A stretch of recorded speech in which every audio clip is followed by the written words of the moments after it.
751. A king is led into a monastery. His hair, the visible mark that had set his family apart from every other family in the Frankish world for 2.5 centuries, is cut away. No sword is drawn. No battle is fought. No blood touches the floor. By morning, a dynasty is over.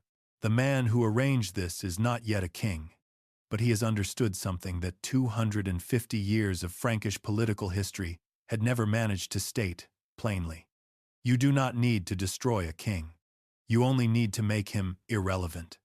And making a Merovingian king irrelevant required something far more precise than an army. It required understanding, at a level of genuine depth, exactly what had made him relevant in the first place. This is that story. It is a story about how power is built from symbols when older institutions no longer function reliably, and what happens when the symbols outlast the substance beneath them. It is a story about a family that held the largest territory in post-Roman Western Europe, not primarily through continuous military dominance, but through a claim so deeply embedded in the political imagination of their world that even the men who had been running the kingdom for decades felt they could not simply announce they had won. It is also a story about patience, about what it looks like when a political transition is conducted, not in a single dramatic moment, but across several generations of careful, incremental work. Each step individually defensible. The cumulative direction unmistakable only in retrospect. One further thing deserves naming before this account begins, because it shapes what can be known and what cannot. The sources that survive were written mostly by the people who benefited from a particular version of what happened. This account draws on Gregory of Tours, the Royal Frankish Annals, the Life of Charlemagne, written by Einhard, and the scholarship of historians, including Ian Wood, Rosamund McKitterick, Patrick Geary, and Paul Forake, where those sources carry the interests of the institutions that produce them. Those interests will be named. Where the evidence runs out, that limit will be acknowledged rather than filled with confident invention. What follows is the best account the available evidence supports. This is where it begins. Rome fell in stages, not in a single collapse. By the late 5th century, the administrative machinery that had organized taxation, military service, and civic life across the former Western Empire had deteriorated across most of what had been Roman Gaul. The legal frameworks were dissolving. The literate bureaucrats who had kept the system running were gone from most cities. The long-distance coordination that had made Rome legible as an empire had stopped working across most of the territory it had once organized. Into that landscape, the Merovingian dynasty built its power, and the foundation they chose was not military, though they had armies. It was not administrative, though they eventually built courts. It was something older and stranger and more durable than either of those things. In the specific conditions of the post-Roman world they were navigating, it was a claim about their bodies. Their hair was the visible sign of that claim. The Latin sources of the period referred to Merovingian kings, using phrases that scholars have translated as the long-haired kings. That designation was not a casual description of personal grooming preference. It functioned as a constitutional marker, specific and weighted with consequence, marking these kings as a different category of person from the men around them in a way that connected directly to everything their dynasty claimed about itself. The historian John Michael Wallace Hadrill, in his scholarship on the Frankish period, traced connections between Merovingian long hair and older Germanic traditions in which hair length marked the status of a free warrior. Tacitus, writing his observations about Germanic peoples around 98 of the Common Era, described how certain tribes used hair as a social marker, treating its cutting as a sign of submission or defeat. The Merovingians took something that had existed as a cultural signal in the ancestral world they came from and elevated it into something considerably more powerful. A claim about the nature of their family and the source of their authority that operated beyond the reach of ordinary political challenge. For the Christian clergy who were becoming the Merovingians' most important administrative partners across the 6th century, The connection to the biblical figure of Samson in the Book of Judges would have been immediately available, a man of extraordinary power whose strength was bound to his uncut hair, who lost everything when his enemies cut it. A symbol that spoke simultaneously to Germanic tradition and to Christian scripture was extraordinarily useful. It reached two different audiences through a single image without requiring anyone to explain the connection explicitly. Gregory of Tours, the Frankish bishop, whose chronicle completed around 594 of the Common Era, is our most important source for the early Merovingian period. Provides the most detailed accounts of how this system operated in practice. Gregory was not a neutral observer. He was a Catholic churchman, writing with specific religious and political commitments that shaped every choice he made about what to include, how to frame it, and what to leave out. He is indispensable as a source and not trustworthy as a transparent window onto events. Reading him honestly requires holding both those things at once, and that caution will be maintained throughout this account wherever Gregory is the source being used. With that established, consider what Gregory records about the founding mythology of the dynasty itself. Merovingian, claimed as the dynasty's founding ancestor, was said in Gregory's account to have been born from two fathers.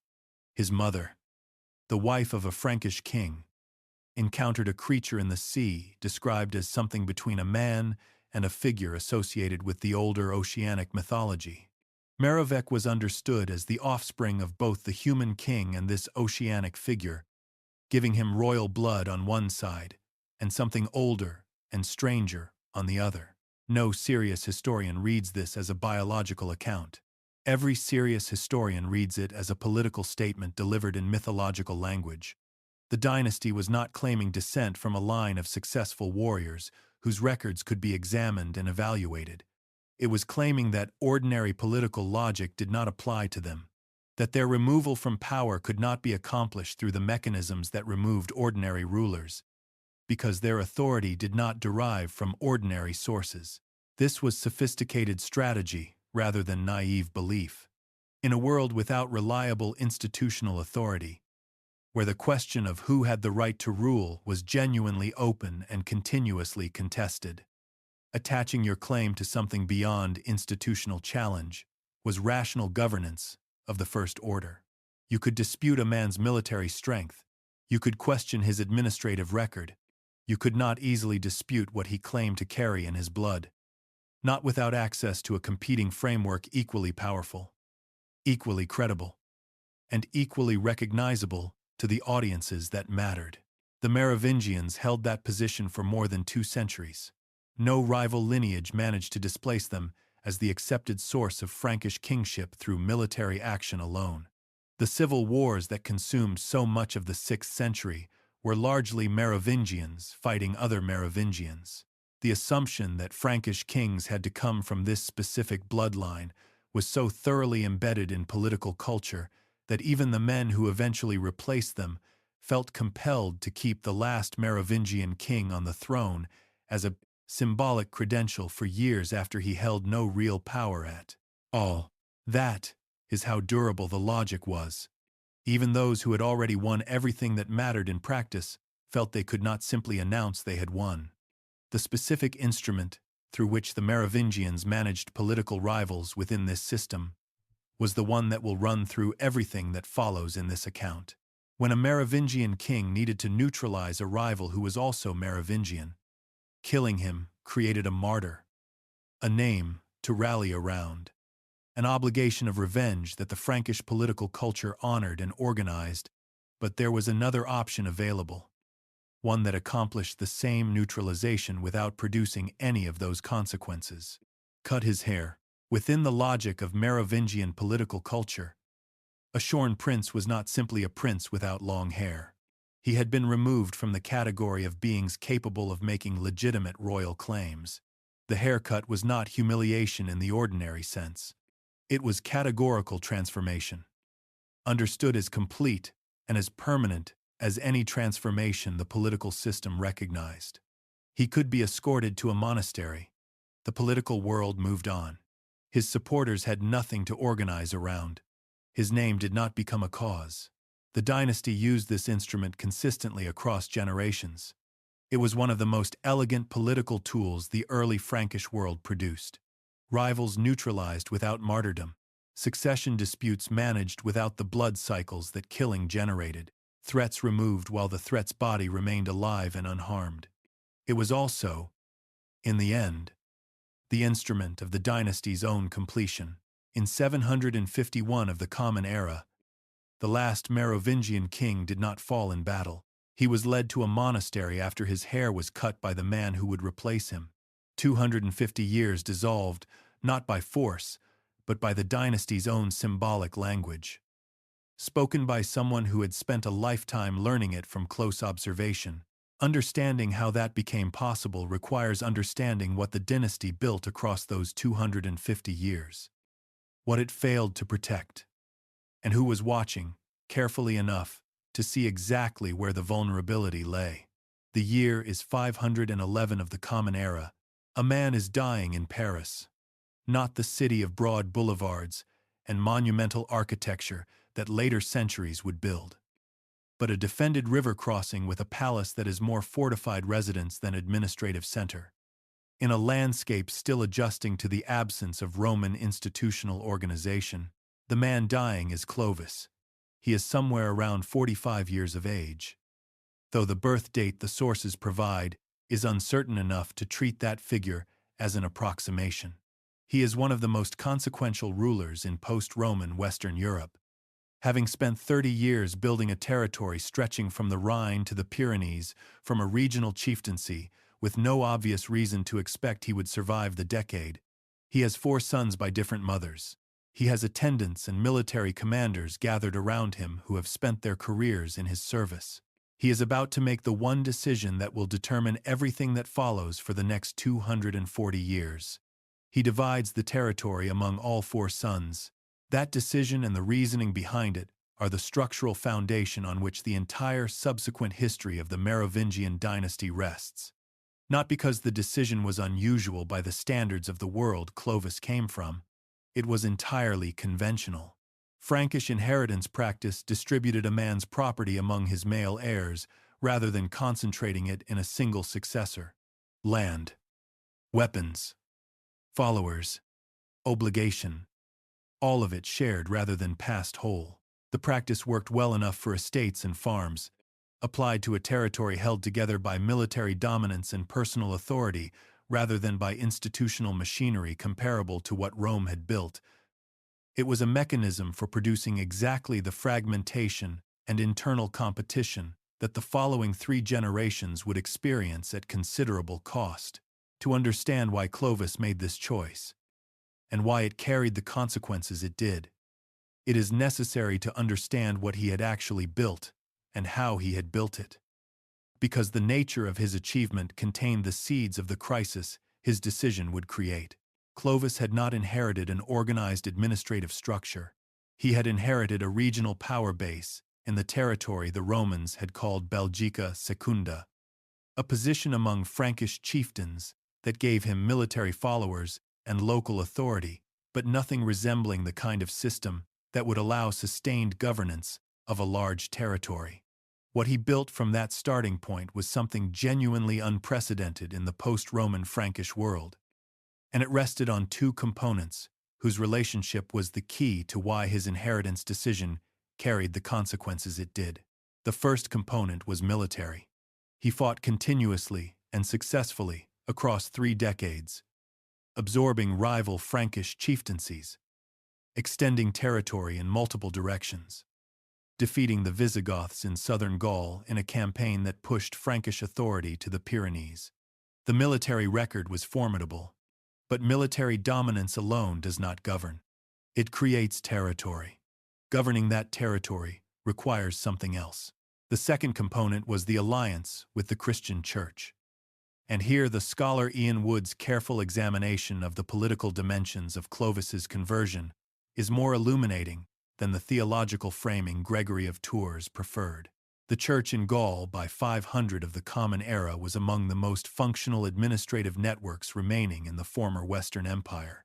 When Roman civil administrators had withdrawn from the cities and provinces, the bishops had stayed.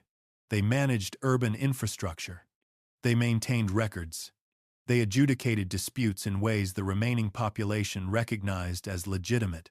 They coordinated communication across hundreds of miles. They were literate in an environment where literacy outside ecclesiastical circles was becoming rare. They could staff the administrative offices that any governing authority required if it intended to do more than simply extract resources by force. Clovis's decision to align with this network, specifically with the Orthodox Catholic version of Christianity that the major Western bishops recognized as correct, rather than the Arian version most other Germanic rulers had adopted, gave him something his military success alone could never have provided. He gained administrators who understood how things worked. He gained the institutional memory of Rome, preserved and maintained by the one organization that had survived Rome's administrative collapse with its networks largely intact. The combination of military power and ecclesiastical alliance made Merovingian governance possible across a territory that military power alone could have seized but never sustained. Now look at what Clovis actually divided in 511. And picture one specific consequence of that division. The kind of consequence that would repeat itself across the following century until it became the structural fact that determined everything. Imagine a Frankish nobleman in the generation after Clovis. He holds land from one of the four royal brothers and provides military service in return. This arrangement has worked for as long as he can remember. Then two of the royal brothers simultaneously need his support for competing campaigns.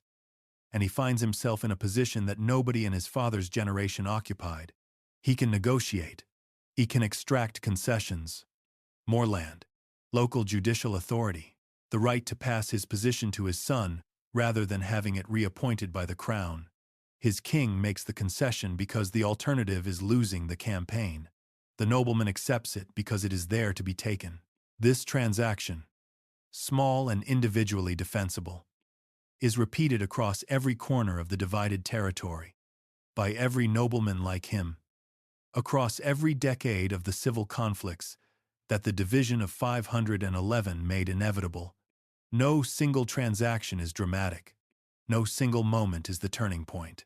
But the cumulative effect across 3 generations is a nobility that has converted temporary advantages into permanent rights, and a crown that has converted permanent prerogatives into temporary privileges. It can exercise only when the nobility finds it convenient to permit. Clovis gave his sons a territory. He gave them military capacity. He gave them the alliance with the church he had personally cultivated.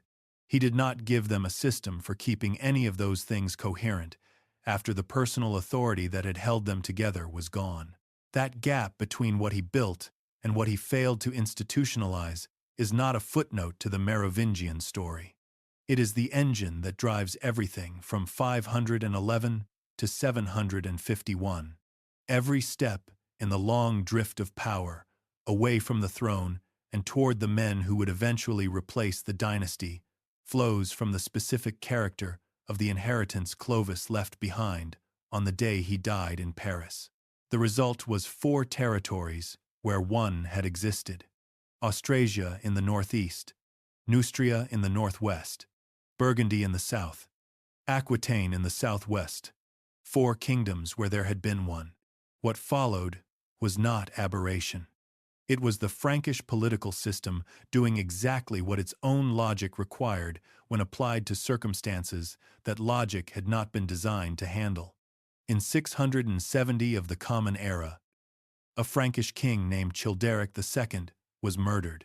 His death created a crisis that the Frankish political world resolved in a way that tells us something specific about how the Merovingian legitimacy system was operating at that point in the dynasty's history. The crisis was not primarily about who would replace Childeric.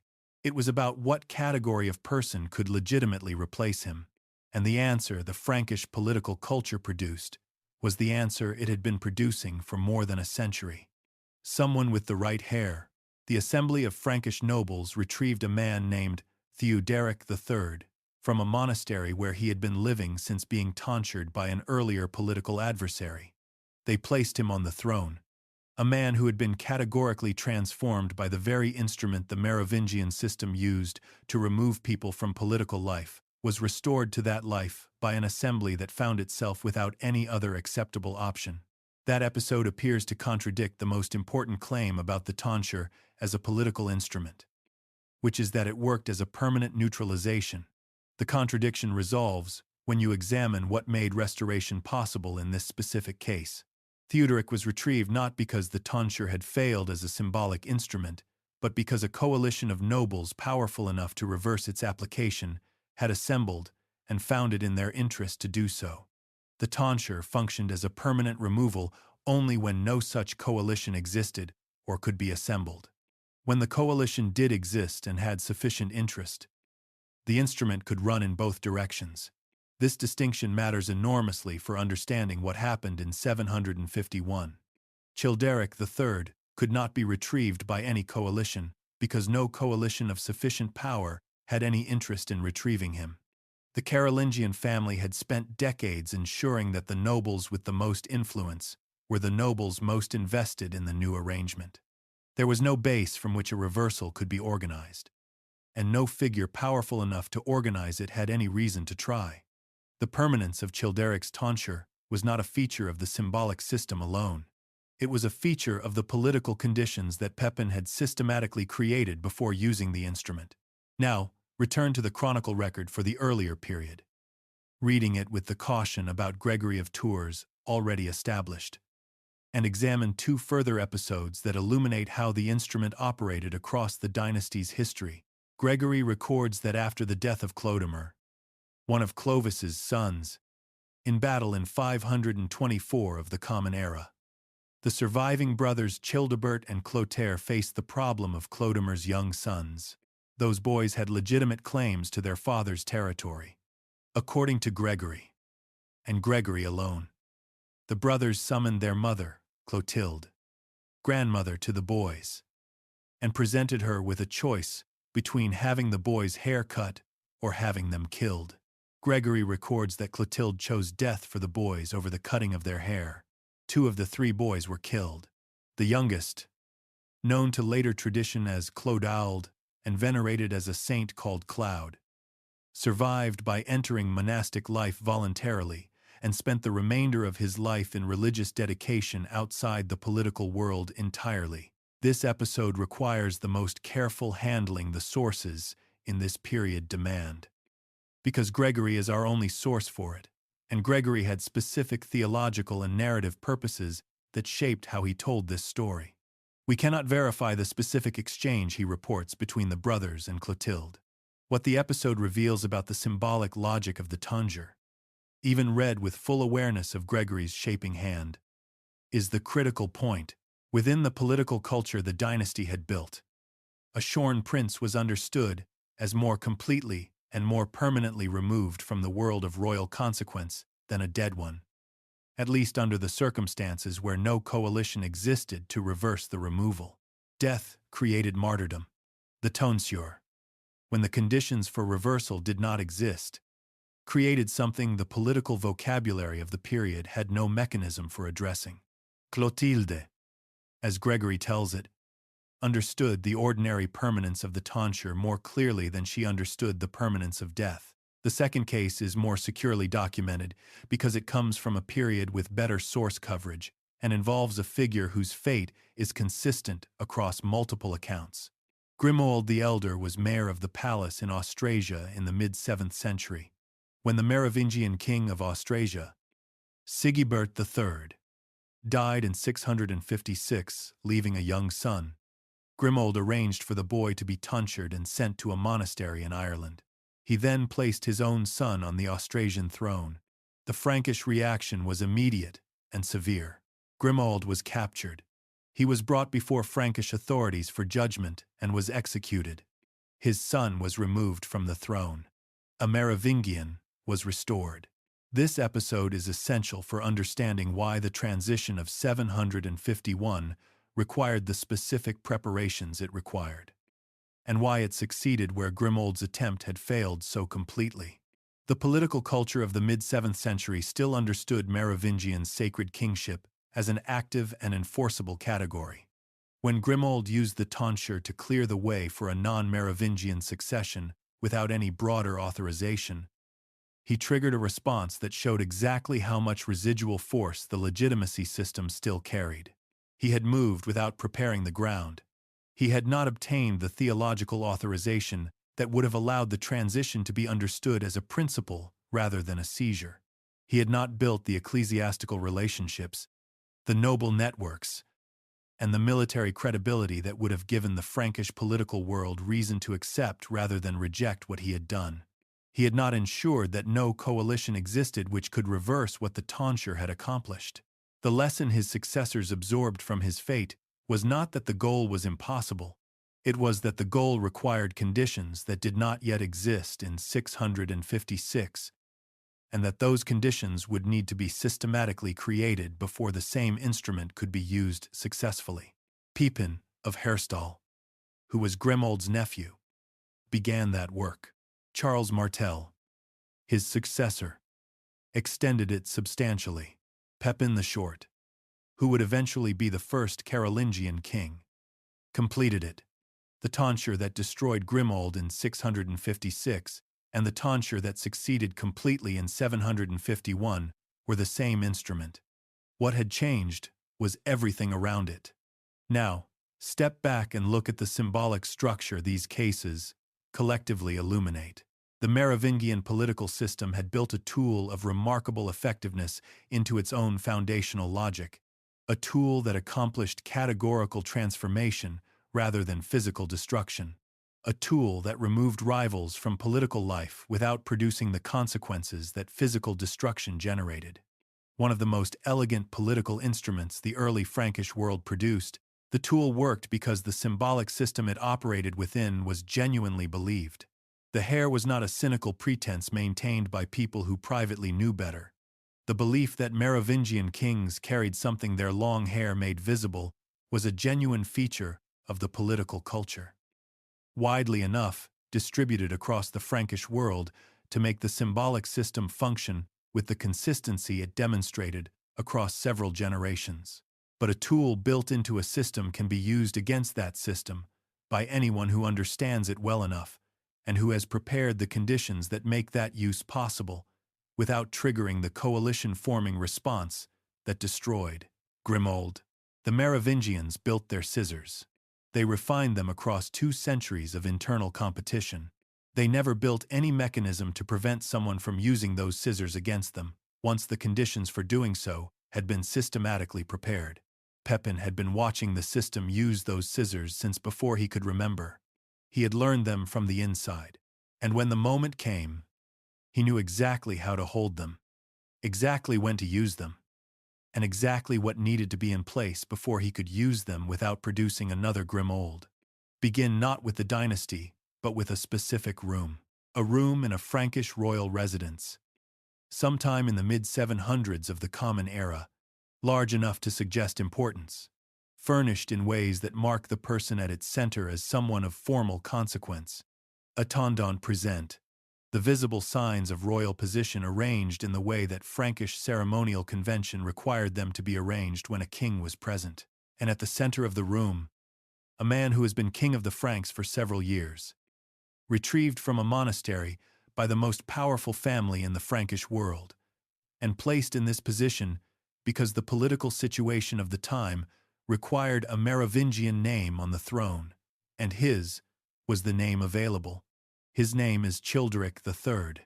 He will be king from 743 until 751. During those 8 years, almost nothing that happens in the Frankish kingdom will involve his participation in any documented way. No military campaign will be conducted under his command. No diplomatic communication will record his judgment or his preference. No noble conflict will be resolved by his personal intervention. No ecclesiastical dispute will turn on his opinion. He will sign documents, or rather, his name will appear on documents in the positions where Frankish documentary convention required a royal name to appear. That is the most honest starting point for understanding Childeric III. Not as a symbol of dynastic failure, not as the inevitable endpoint of a long decline, but as a specific human being, placed in a specific situation that had been shaped by forces operating across the century before he was retrieved from his first monastery. He was retrieved from a monastery. That detail carries more weight than it might initially seem. Childeric was not in the Frankish court when Carloman and Pepin came looking for him in 743. He had not been building the relationships and the military reputation that Frankish political life normally required of men who held consequence within it. He had been in a monastery, living within the structure that monastic life provided, following the daily rhythm the rule of Saint Benedict prescribed for members of Benedictine communities, the morning offices sung before dawn, the period of meditative reading in the hours that followed, the manual labor that kept the community's physical life functioning, the communal meals in silence accompanied by reading from approved texts. How long he had been there before his retrieval the sources do not establish with certainty. What they establish is that when Carloman and Pepin needed a Merovingian king, they went to a monastery to find one. That single fact describes the state of the dynasty more precisely than any analytical summary could. The available Merovingian heir was in a monastery, not at court, not at the head of a military following, not engaged in any of the activities through which a Frankish nobleman of the period maintained the relationships and credibility that political relevance required. Available because he had nowhere more consequential to be. Carloman and Pepin retrieved him because they needed him.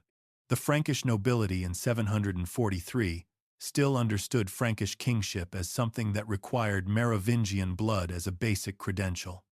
And Carloman and Pepin, however dominant their actual position, were not yet prepared to challenge that expectation directly. A Merovingian king who did nothing was more useful to them than the administrative awkwardness of the preceding 4 years, during which there had been no Merovingian king at all following the death of Childeric IV in 737. Childeric gave them what they needed. His name appeared on documents that required a royal name. His presence at ceremonial occasions provided the visual that the political culture expected. His long hair, maintained because the dynasty's symbolic logic required it even in its final decade, marked him as Merovingian in the way that Merovingian legitimacy required. He was Pepin's credential, the way a professional license belongs to a firm rather than to the individual doing the work. Not because the license reflects anything about that individual's actual competence, but because the regulatory environment requires the credential to be visible even when everyone involved understands where the real authority resides. Now read the charter evidence with this understanding in place. Charters from Childeric's reign exist and have been examined by historians working on this period. The consistent pattern those examinations reveal is worth stating directly. His name appears in the positions where Frankish documentary convention placed the royal name. The substance of the grants, the decisions about who receives what, and which rights are confirmed, and which disputes are resolved in whose favor, reflects the priorities and judgments of a Carolingian administration that was making the actual decisions. Childeric's name was required by convention. His judgment was not sought by the people who held the actual authority. The historian Rosamund McKitterick, in her careful work on Carolingian administrative practices and their relationship to the documentary record of this period, has noted the degree to which the charters of the transition era reflect Carolingian administrative priorities rather than Merovingian royal agency. The documents exist. The royal name is present. The royal agency is not. We do not know what Childeric thought about his situation. That is not a rhetorical observation. It is a genuine limit of the available evidence. The sources that describe his reign were produced by or for the Carolingian administration. They record what the Carolingian administration had reason to record. Childeric's interior experience. Whether he understood his situation clearly, whether he attempted at any point to exercise any function of kingship beyond what his formal role required, whether he found the arrangement tolerable or simply inhabited it because no alternative was visible to him, the evidence does not say. What the evidence does show from the outside is this. He occupied a position that had been systematically emptied of real governing authority before he arrived to occupy it. That emptying had not been done to him specifically. It had been done to the office across several generations. Through processes that the following chapters examine in detail, Childeric inherited a title that had become, by 743, a credential the Carolingian administration needed to display rather than a function it needed to perform. When the credential was no longer needed in 751, he was returned to the kind of life the sources suggest he had been living when he was found. The scissors, the monastery, the silence that followed. His dynasty had lasted 2.5 centuries and had produced men and women who built institutions, made consequential alliances, and governed enormous territories through circumstances that would have destroyed less resilient political structures. It ended with a man in a room, his name on documents he did not write, waiting for whatever came next. What came next had been arranged, with considerable care and over considerable time, by someone who had spent years learning exactly how to arrange it. In the autumn of 732 of the Common Era, a Frankish force and a force of the Umayyad Caliphate met somewhere on the plain between the cities of Tours and Poitiers in what is now central France. The engagement lasted several days according to most accounts, though historians examining the primary sources for this period note that certain details of the battle vary between different early accounts. The Umayyad commander, identified in the sources by variants of the name Abd al-Rahman, was killed. The Umayyad advance deeper into Frankish territory stopped. The forces withdrew south. Later writers built an enormous interpretive structure around this engagement. The 18th century historian Edward Gibbon suggested that without the Frankish victory, Islamic scholarship might have been taught at Oxford. That framing traveled far and lasted long, appearing in popular accounts written well into the 21st century. The historians who have spent careers with the primary sources for this period are considerably more careful. The Umayyad Caliphate, in 732, was managing internal tensions that complicated sustained campaigns far from its administrative centers. The logistical challenges of maintaining a major military force deep in Frankish territory across multiple seasons were substantial. Whether a different outcome on that October plain would have produced permanent Islamic governance of northern Gaul, or simply a deeper raid, followed by withdrawal, as had occurred in other regions before, is a question the available evidence does not support answering with the confidence the dramatic retellings have claimed. What the battle did determine, immediately and concretely, was something the dramatic retellings tend to pass over quickly because it is less available to cinematic treatment than the civilizational stakes. The man who organized the Frankish defense and commanded the Frankish forces was not a Merovingian king. There was a Merovingian king on the throne in 732.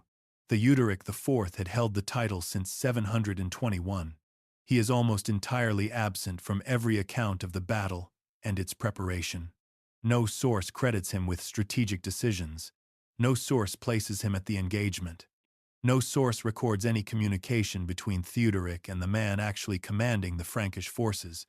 That man was Charles, son of Pepin of Herstal, known as Charles Martel. He held the office of mayor of the palace. He had seized effective control of the Frankish territories around 715 after a period of violent internal conflict following his father's death. He had no formal claim to royal authority beyond what his administrative office provided. None of that mattered in 732. What mattered was that he had an army. The army had fought under his command and prevailed, and every person of consequence in the Frankish world understood whose leadership had organized whatever victory had been achieved on that plain. Now look at what the battle changed, because this is the dimension of the story that the civilizational framing tends to obscure. Military success in the early medieval world was not simply a strategic outcome. In the political culture the Frankish world still carried from its Germanic inheritance. Successful military command was understood as evidence of something beyond ordinary human competence. It was evidence of divine favor. It was evidence that the commander possessed capacities that ordinary men did not. It created a kind of authority that institutional titles did not automatically confer and could not easily replicate. Charles returned from Tours and Poitiers carrying that kind of authority. Every Frankish noble who had provided troops for the campaign had personally witnessed what Charles had accomplished. Every Frankish bishop who had prayed for the defense of Christian territory now had reason to treat the man who had organized that defense as more than an unusually capable administrator. That ecclesiastical dimension connects directly to a development already underway before 732 that the battle accelerated rather than created. A Wessex-born missionary named Winfrid, who had received from Pope Gregory II the name by which history knows him as Boniface, had been working since the early 700s to build a closer relationship between Frankish ecclesiastical practice and Roman canonical authority. His birth date is uncertain, with historians placing it somewhere in the range of the 660s to around 680 of the Common Era. By the 730s, he had already become one of the leading agents of church reform in the Frankish territories, pressing for change in an institution whose episcopal appointments had been shaped by royal patronage for so long that the gap between what the church was supposed to be and what it had become within the Frankish system was wide enough to constitute a genuine problem. What Boniface needed was a political partner capable of giving the reform program sustained support. What the Battle of Tours and Poitiers had produced was a man whose prestige gave him the standing to be that partner in a way that the ceremonial king on the distant throne could not have been. Charles continued campaigning after 732 against the Saxons, against the Frisians, against regional nobles in Burgundy and Aquitaine who found Carolingian authority in their territories excessive. He used military success to generate further military success, understanding that the personal loyalty of his warriors was a resource that required continuous renewal through shared action and shared reward. The warriors who followed Charles followed him, not the office he held. When he rewarded them with land and positions, they understood clearly whose judgment had produced that reward and whose continued favor they needed to maintain.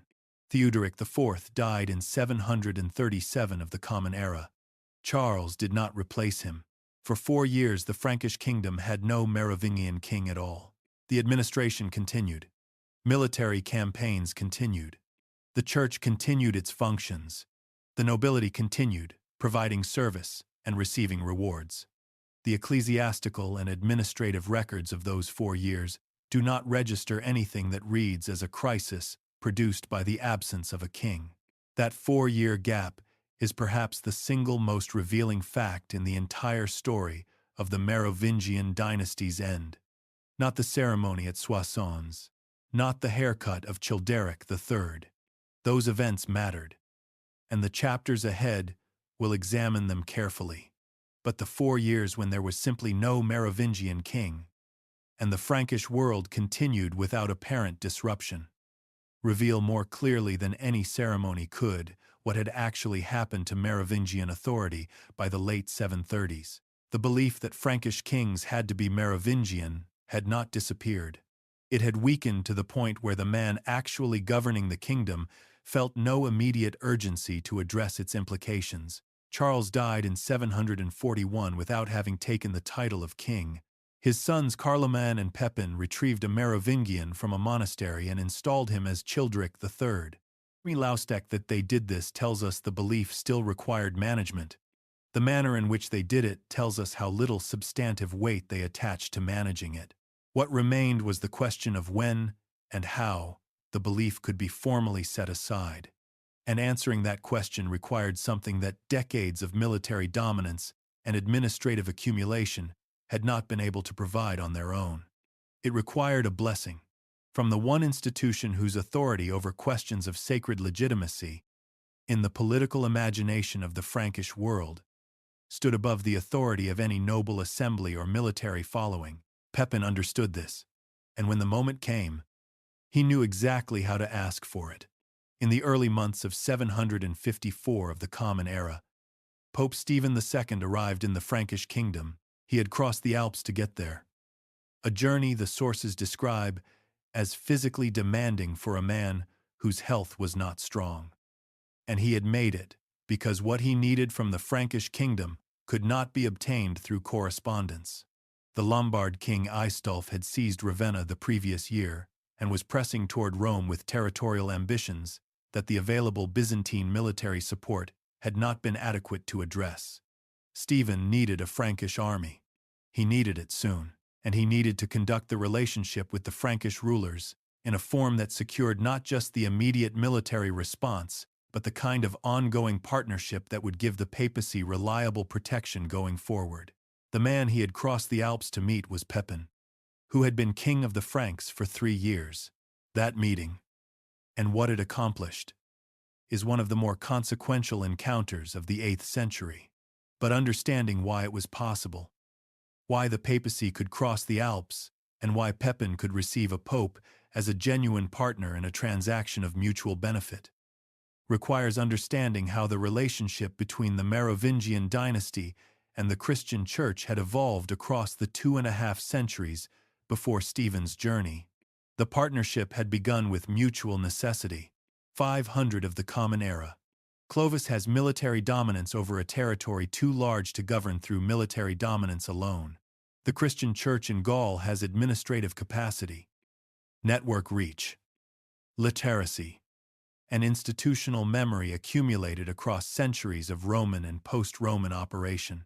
Each party has what the other needs, and the terms of the alliance follow from that complementary need with something close to logical necessity. For Clovis, aligning with the Church was an organizational decision as much as a spiritual one.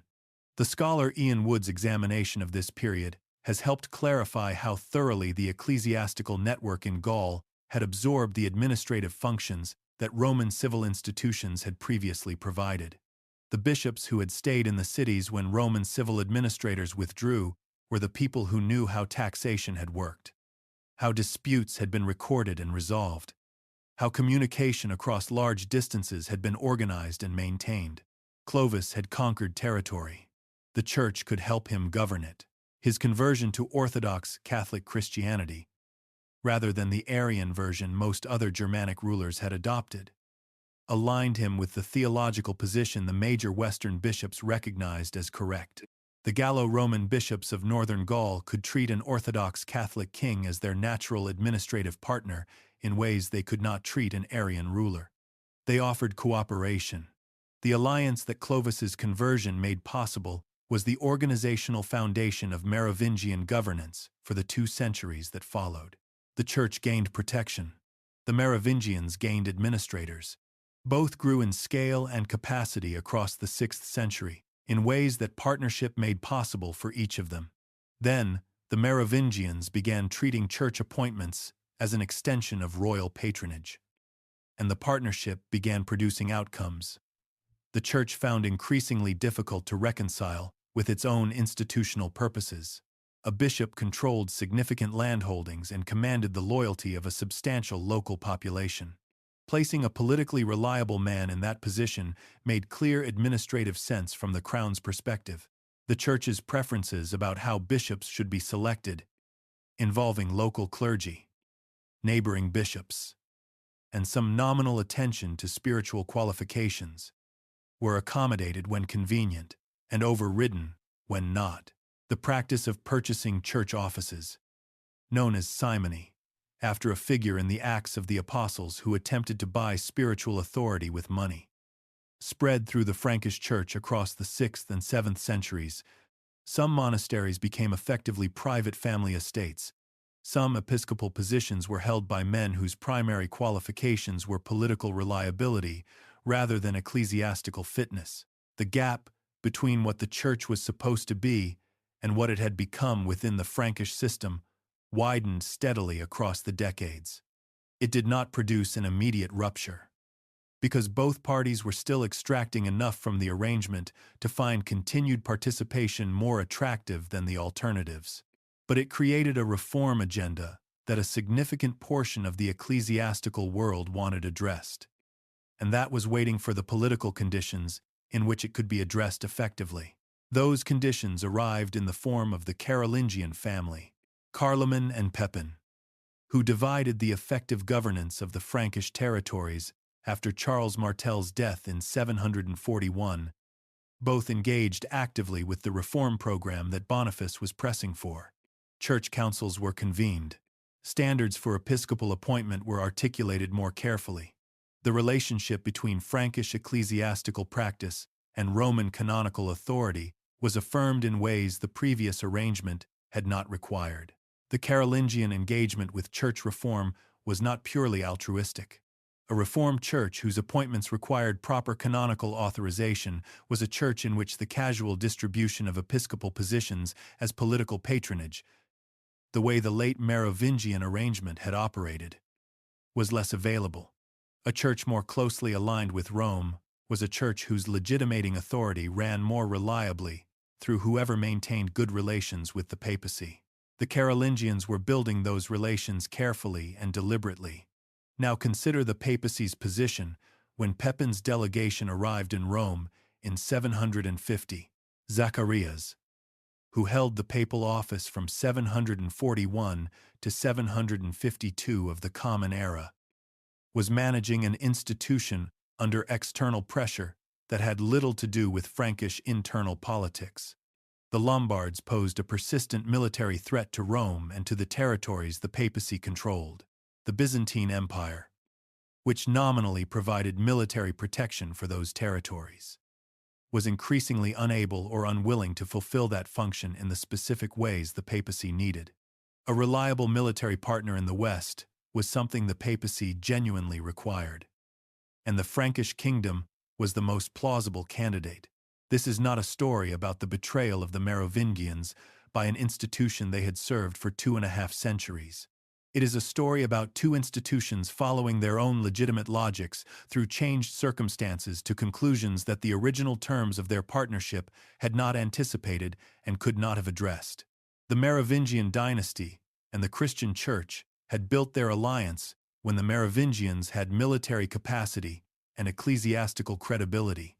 By the 740s, the military capacity that mattered resided with the Carolingian family. The ecclesiastical credibility of the Merovingian arrangement had been eroding under the pressure of the very patronage practices the dynasty had relied on to maintain its church connections. The papacy was not abandoning a functional partner. It was recognizing that the institution occupying the Frankish throne had been replaced, in every practical sense, by a different institution. The question that arrived from the Frankish court in 750 made that recognition available to be stated as a principle rather than simply acted upon as a political convenience. Rome, 750 of the Common Era. A delegation from the Frankish court has arrived after weeks of travel through territory that the Lombard presence in northern Italy had made less predictable than it once was. The men carrying the message are Frankish clergy, not soldiers or administrators, because clergy were the appropriate messengers for what was being framed as a theological inquiry rather than a political request. They have been received, the meeting is arranged, and the communication they carry, composed with evident care in the Frankish territories before the journey began. He is about to be placed before a pope who understands that what he says in response will have consequences considerably beyond the specific exchange he is being asked to participate in. Before examining what was communicated and what was answered, the source through which we know about this exchange requires honest acknowledgement, because the source shapes everything that can and cannot be known about the transaction. The royal Frankish annals record this exchange. They were compiled under Carolingian patronage, likely beginning in the reign of Charlemagne, drawing on earlier records and shaped at every stage by the institutional interests of the dynasty, whose history they were constructed to narrate. An account of the exchange between Pepin's delegation and Pope Zacharias, written by and for people whose institutional existence depended on the legitimacy of what that exchange produced, is not the same as a neutral eyewitness record. The terseness of the summary the annals provide may reflect the actual simplicity of the transaction. It may reflect editorial management of a more complicated negotiation. The sources do not allow confident resolution between those possibilities. With that established, consider what the annals record, the question the delegation carried, asked. In substance, whether it was right that the kings in Francia at that time had no royal power. Zacharias responded that it was better for the man who had power to be called king than for the man who had no power to remain with that name. Now consider what the question was doing, because the framing of the question was as consequential as the answer it received. Pepin did not ask permission to become king. That reading, which appears frequently in popular accounts, misrepresents the nature of what was being communicated. Permission implies a superior granting latitude to a subordinate, a transaction that creates a specific ongoing dependency and that can be revisited when circumstances change. What Pepin sought was structurally different and considerably more durable. He sought a theological precedent. The distinction matters in practical terms. A permission can be reconsidered. A theological precedent, once established by the appropriate authority, enters the framework within which all future questions of the same kind are answered. Pepin was not asking Zacharias to do him a favor. He was asking Zacharias to make a statement about the nature of legitimate royal authority that would function as established principle rather than personal endorsement.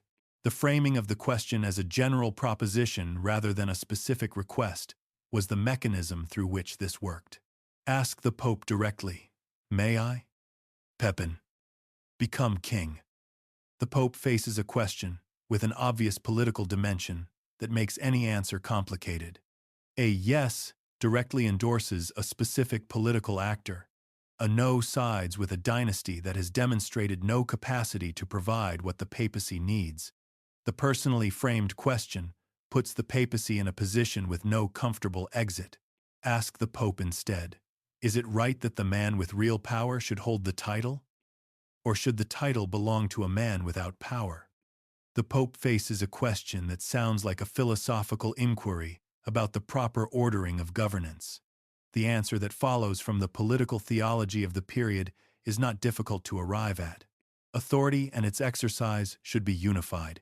A title without the capacity to fulfill its functions is a disorder in the body politic. The man who actually governs should have the standing that reflects his governance. That answer is a general principle. Once stated as a general principle by an appropriate theological authority, its application to the specific situation in the Frankish kingdom requires no additional explicit step. The principle does the necessary work. The answer Zacharias gave accomplished three things that simple political authorization could not have accomplished. First, it established within the Church's own theological framework that legitimate kingship was not determined by bloodline alone. Effective governance, the actual exercise of royal function, was a necessary component of legitimate royal authority. A king who did not govern was not fulfilling the function that made kingship theologically valid. This addressed the Merovingian sacred status, not by condemning the Merovingians specifically, but by articulating a principle within which their sacred status could not be sustained by bloodline alone when the actual exercise of power resided elsewhere. Second, it positioned the papacy as an authoritative voice on what made kingship legitimate in the Western Christian world. This claim had precedence, but the specific transaction of 750 made it visible and consequential in a way that would shape how the relationship between papal and royal authority was understood for generations. Third, it initiated a specific reciprocal obligation. The papacy's theological authorization created a debt that Pepin honored. Pope Stephen II, who succeeded Zacharias in 752 and who made the difficult journey to the Frankish kingdom in early 754, received the military campaign against the Lombards that the situation required. The partnership was real in both directions. Now consider what the exchange meant for the Merovingians. And here, The most important observation is about what the exchange did not contain. Zacharias did not condemn the Merovingians. He did not accuse Childeric III of specific failures. He did not engage with the dynasty's history or make any judgment about its conduct across 2.5 centuries. He stated a general principle. The principle, applied to the current situation, made the current arrangement theologically untenable. The absence of condemnation was deliberate and consequential. A condemned dynasty generates a narrative that requires response. Questions about what specifically went wrong, who bears responsibility, and what relationship the present actors have to that history. Those questions led in directions that served nobody involved in the transaction at Rome in 750. The principle that legitimate kingship required the exercise of governing power was a statement about an abstract standard, not an indictment of specific people.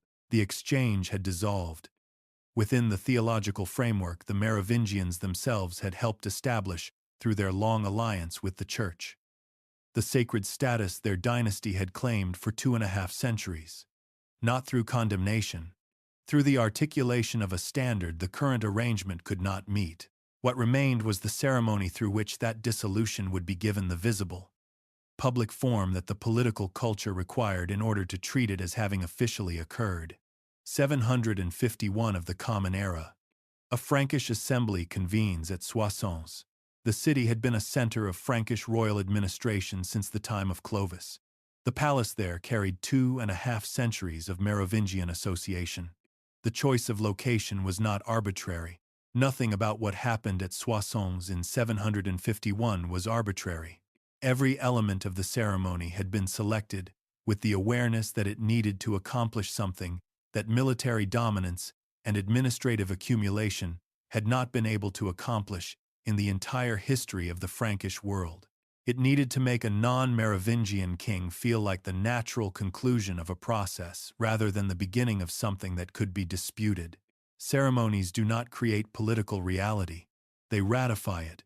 They give a change that has already occurred in practice, a form that the political culture recognizes as legitimate. The men who designed the sequence at Soissons understood this. What they built was a ceremony that spoke simultaneously to several audiences, each of which needed to hear something specific in a language it recognized as the language of legitimate change. The Frankish nobility needed to see an election. The traditional Frankish mechanism for making royal authority legitimate was assembly and acclamation. A king chosen by the gathered nobility, recognized through the formal process of noble consent, was a king whose authority rested on the foundation that Frankish political tradition understood. Whatever else happened at Soissons, Pepin needed to be visibly chosen by the people who had the recognized standing to choose him. The election happened. The assembly of Frankish nobles convened. Pepin was recognized as king. The form was correct. The nobles who participated had done what Frankish tradition established as the proper way of making a king. In full awareness that they were making a king who was not Merovingian, that they did this without recorded significant resistance, tells us something important about how thoroughly the political culture had shifted by 751.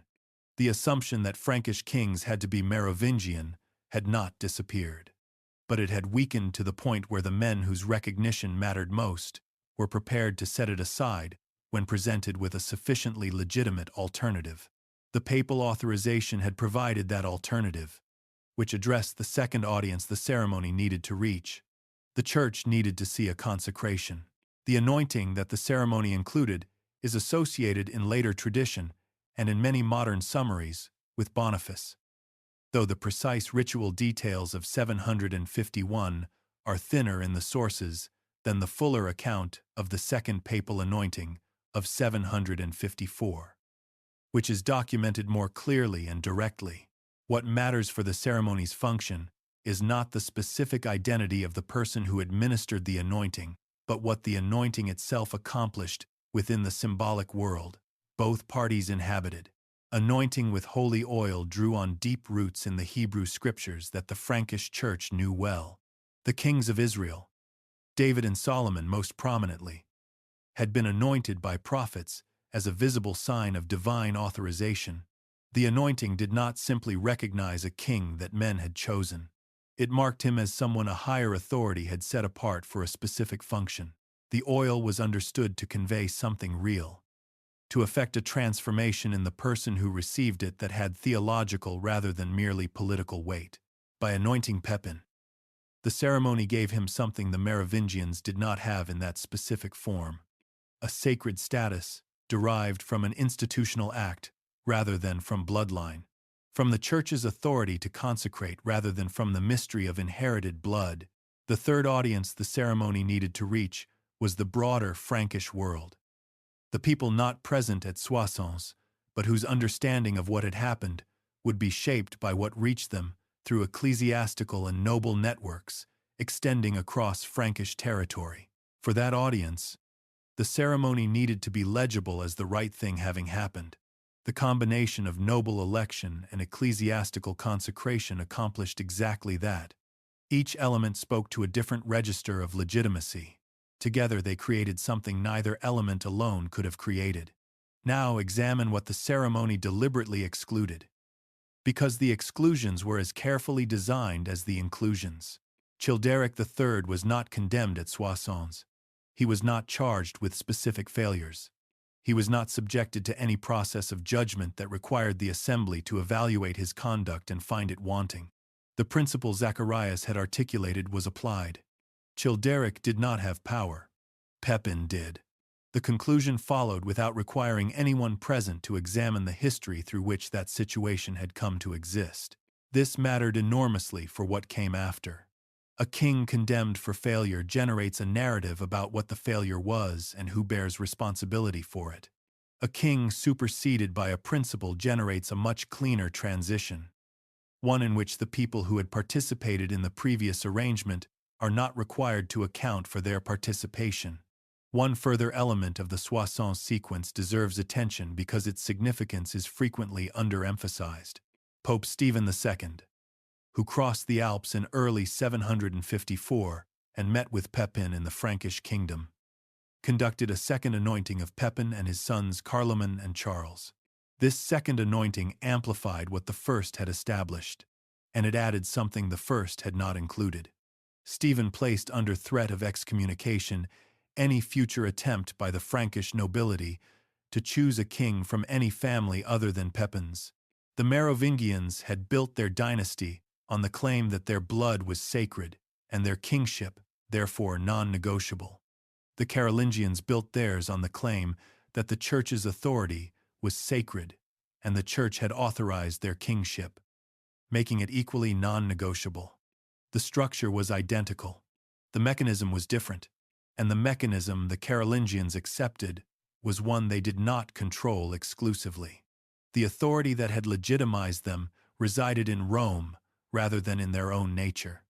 That authority had its own institutional agenda and its own capacity for independent action.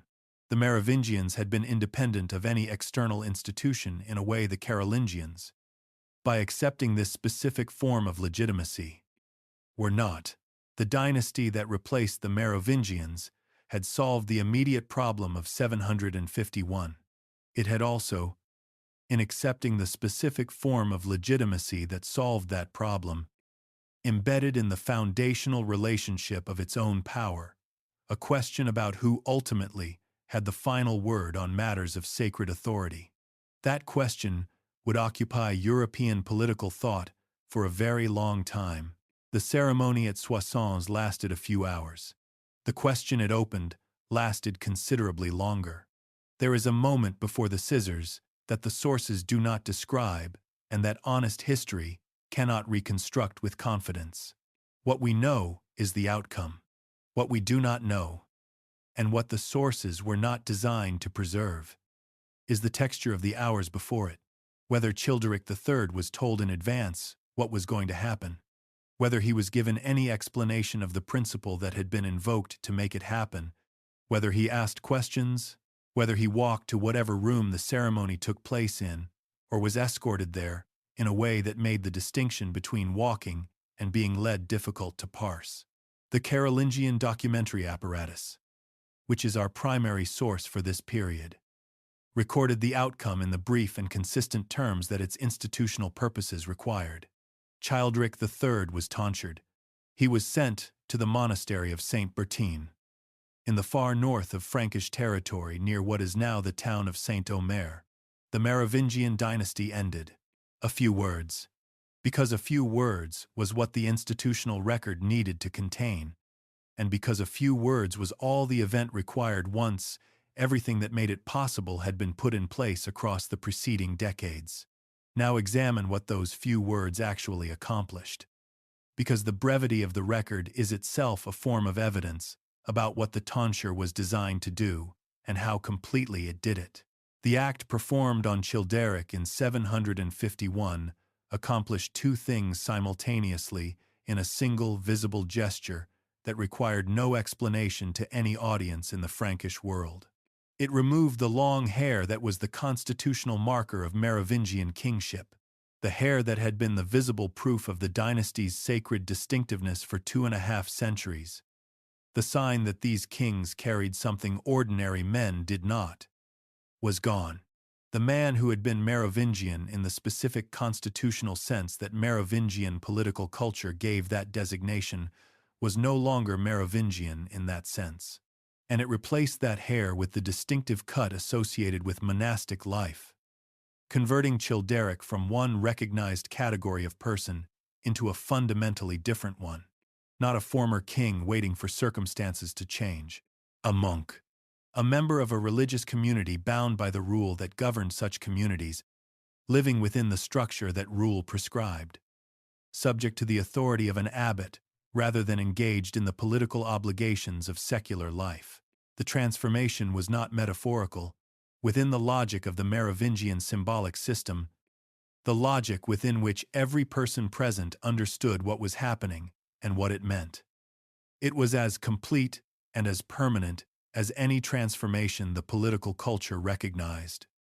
With the qualification established in Chapter 3, the tonsure functioned permanently only when no coalition powerful enough to reverse it existed and had sufficient interest to do so. In 751, no such coalition existed. Pepin had spent decades ensuring that the nobles with the most influence were the nobles most invested in the new arrangement. The case of Childeric III, retrieved from his monastery a century earlier by exactly such a coalition, would not repeat itself. There was no base from which a reversal could be organized, and no figure powerful enough to organize it had any reason to try. This is what made the tonsure of 751 different from the tonsure of any rival prince in the preceding 2 centuries. Not the instrument. The conditions Pepin had spent a lifetime creating around the instrument. Now, look at the specific choices made in the management of the deposition. Because each choice reveals something about how thoroughly the transition had been designed, the monastery chosen for Childeric's retirement was Saint-Bertin, an institution with Carolingian connections embedded in the network of ecclesiastical relationships the Carolingian family had been building across the Frankish territories for decades. Sending Childeric there placed him within an institutional environment that could be trusted to manage his presence without requiring continuous direct attention from the Carolingian administration. A monastery with Carolingian connections would not become a center of resistance organized around its most unusual resident. It would do what it was trusted to do, which was absorb Childeric into the routine of monastic life and maintain that routine without political interference from any direction. The choice of Saint-Bertin was itself an act of political management, one of the final acts in a process that had been running for a very long time. Notice also what the deposition ceremony did not include. There was no public condemnation of Childeric, no formal accounting of failures, no tribunal examining his conduct and finding it wanting, no announcement that the Merovingian dynasty had failed the Frankish people in ways that required correction. The principle Zacharias had articulated was applied. The conclusion it produced was implemented. The ceremony moved forward without looking backward at the history through which the current situation had been produced. The absence of drama was not incidental. It was the design. Political ceremonies that include dramatic condemnation of what they are replacing create a specific and predictable problem. They invite the audience to evaluate the condemnation. They raise questions about whether the failures identified were the responsibility of the person being condemned or the responsibility of the system that produced the situation. They generate the kind of retrospective examination that the Carolingians had every reason to avoid. Given that the history of how the current situation had been produced was a history in which the Carolingian family had played the central role, a ceremony that applied a principle without condemning the person it was applied to left no residue for opposition to organize around. Childeric was not vilified. He was superseded. Those are different things. And the difference determined what came after. The scissors closed. The ceremony ended. The Frankish world moved forward, and a man with newly cut hair began the process of becoming what the monastery required him to become. In the way that monasteries absorbed their residents into their routines, regardless of what those residents had been before they arrived. There is a monastery near a river called the Aue, in the far north of what was once the Frankish administrative landscape, in a region the 8th century knew as part of the borderlands between Frankish core territory and the areas to the north that Carolingian expansion was still consolidating. Saint-Bertin had been founded in the 7th century by a monk whose name it bears. Established on land, granted by a local nobleman, and built with the institutional planning that the Frankish Church had refined across the preceding century. By 751, it was a functioning community with landholdings, a scriptorium, and the ecclesiastical network connections that gave a monastery of its standing genuine reach across the regional religious world of northern Gaul. It was also, as established in the previous chapter, a monastery with Carolingian connections. That second fact and the first fact together describe the entire logic of why Childeric III was sent there, rather than to any of the many other monasteries available across the Frankish territories. A monastery was needed that could house the last Merovingian king, in a way that required no ongoing management by the Carolingian administration. A monastery with Carolingian connections would handle that requirement reliably. It would not become a center of resistance organized around its most unusual resident. It would do what it was trusted to do, which was absorb Childeric into the routine of monastic life and maintain that routine without political interference from any direction. Now consider what the record of Saint-Bertin actually contains for the years following 751, because the shape of that record is the most direct evidence available for what Childeric's presence there actually amounted to in practice. Historians who have worked with the surviving documentary material of the monastery for this period have found very little that bears on Childeric III specifically. A possible entry in what appears to be a list of the community's members. A death notice that some scholars have tentatively placed somewhere in the range of the mid-750s to the early 770s of the Common Era, with the uncertainty significant enough that different historians examining the same material have proposed different dates without arriving at consensus. No record of visitors arriving to see him, no correspondence connecting him to anyone in the political world outside the monastery walls. No indication that any person of political consequence maintained any sustained interest in his existence after 751. The honest statement of what the record provides is close to nothing. That near nothing is itself a historical fact worth examining rather than treating simply as an absence. The Carolingian documentary apparatus was thorough in recording things that mattered to the Carolingian administration. Pepin's military campaigns are documented across the available sources. His ecclesiastical policies are recorded. His relationships with the papacy and with regional nobles are tracked with enough detail to reconstruct the broad shape of the reign. The administration that produced this documentary record was capable of noting things it needed to monitor. Childeric III does not appear in any of this material after 751. The most direct explanation for that absence is the most straightforward one. He represented no ongoing political concern for the administration after his deposition. If he had attracted visitors of consequence, if he had become a focus for any correspondence connecting him to the political world outside Saint-Bertin, If he had in any way remained a live political variable, the administration would have had reasons to monitor and record that fact. The absence of monitoring suggests the absence of anything requiring it. The management had worked. Now, consider a specific question the silence raises, and that deserves honest engagement rather than confident resolution. Was there any organized attempt? In the years following 751, to use Childeric as a focus for resistance to the Carolingian transition. The sources record no such attempt. No conspiracy organized around his restoration appears in any available documentary record. No noble rebellion invoked his name as its legitimating principle. No ecclesiastical figure appears to have written in support of reversing the deposition.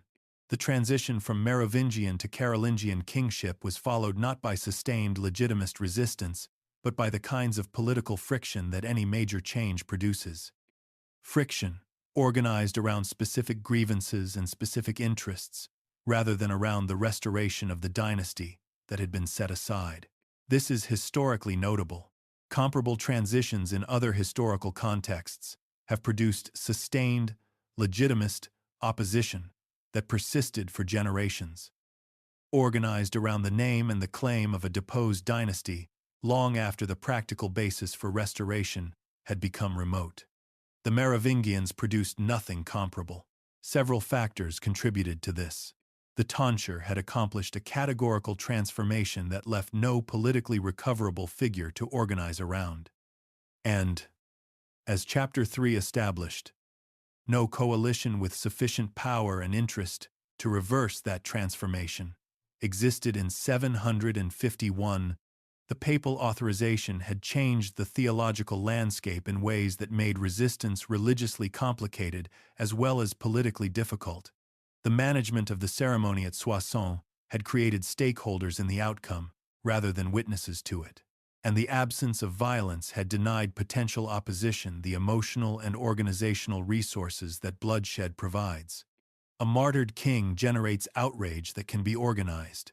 A king whose cause can be described as justice deferred generates the sense of ongoing obligation that sustains resistance movements across generations. A king in a monastery with cut hair, superseded by a principle rather than condemned for a failure, generates very little of any of these things. Now set the political analysis aside and look at what remains. A man in a monastery in northern Gaul. The daily round of prayer and labor and liturgical observance that the rule prescribed. The morning office before dawn. The hours of reading. The manual work. The communal meals in silence. A name, in what may be a membership record. A death at some point the sources cannot date with certainty. A burial that historians working with the available material have not been able to locate with confidence. The dynasty of the long-haired kings ended in that silence. Not with a statement. Not with an act that could be mourned or commemorated in the ways that dramatic endings generate commemoration. With a man following the monastic hours in a community near the river Ah, his name appearing in fewer and fewer documents, until the day when it stopped appearing at all. The ox cart was never meant to describe a journey. It was meant to describe a dynasty. Einhard, writing sometime around 817 to 830 of the Common Era, placed near the beginning of his life of Charlemagne, a picture of the late Merovingian kings that has shaped how the period has been understood for more than 1,000 years. A Frankish king traveling through his kingdom on a cart drawn by farm animals, moving at the pace of someone with nowhere important to be, receiving visitors and conducting ceremonies while the man who actually governed rode ahead or aside or simply elsewhere. The image was vivid. It was economical, and it was produced by a man who had spent his entire adult life in the Carolingian court, writing for an audience that needed the predecessors to look as obviously inadequate as possible. Einhard was not lying about the late Merovingian kings in any simple sense. The administrative invisibility he described was real. What he was not providing was the context that would explain it. The royal Frankish annals, the primary Carolingian chronicle for the period from around 741 onward, approached the same material from a different angle but with the same institutional purpose. They record events from the perspective of the Carolingian administration, using the Carolingian frame of reference as the natural organizing principle of the narrative. Pepin's campaigns are described with strategic rationale and outcomes. His ecclesiastical engagements are presented as the natural fulfillment of a reform program building toward exactly what the papacy had wanted. The late Merovingians appear primarily as an absence, as figures who do not act because there was nothing for the sources to record them acting on. What the annals preserve faithfully is the administrative invisibility of the late Merovingian kings. What they do not provide is the context that would explain that invisibility as the product of a specific historical process, rather than as a natural reflection of personal character. The historian Rosamund McKitterick, whose work on Carolingian historical writing and its relationship to administrative practice represents some of the most careful scholarship available on this subject, has argued that the Carolingian approach to history was not simply propaganda in any simple sense. The scholars who produced these texts had genuine intellectual interests and genuine respect for the evidence available to them. What shaped their work was not a deliberate program of falsification, but an institutional context that made certain framings natural and certain questions unlikely to be asked. The questions that went unasked are themselves revealing. The royal Frankish annals do not ask why the mayors of the palace had accumulated the authority they held across the preceding century. They record that accumulation as a given and proceed from it. They do not ask what the late Merovingian kings might have been capable of in different structural circumstances, or whether the position those kings occupied had been systematically shaped through a long series of decisions made by other people across several generations to make meaningful royal agency nearly impossible regardless of the king's personal qualities. They record administrative absence as a description of character rather than as the outcome of a process. Those absences are not random. They are the shape of an institutional interest expressed through the consistent exclusion of questions that would complicate the narrative the institution needed. Now trace what this means for anyone trying to read the Merovingian period honestly. The primary sources for the Carolingian rise to power were produced by the institution that benefited from a specific account of that rise. Those sources are indispensable. They are the most detailed documentary evidence available for a period that would be nearly invisible without them. But they are not transparent windows onto events. They are carefully produced accounts that reflect the interests and assumptions of the institutions that produced them. Reading them honestly requires consistent attention to whose purposes the framing serves and what questions the framing was designed to prevent from being asked. The rehabilitation that serious historical scholarship has attempted for the late Merovingian period represents exactly that kind of rereading. Historians, including Ian Wood, Patrick Geary, and others working across the second half of the 20th century, began asking the questions the Carolingian documentary apparatus had not asked. What did the late Merovingian kings actually do within the administrative space that remained available to them? What does the charter evidence, examined without the assumption that the Carolingian framing is neutral description rather than interested argument, actually show about the exercise of Merovingian royal functions in the 7th and early 8th centuries?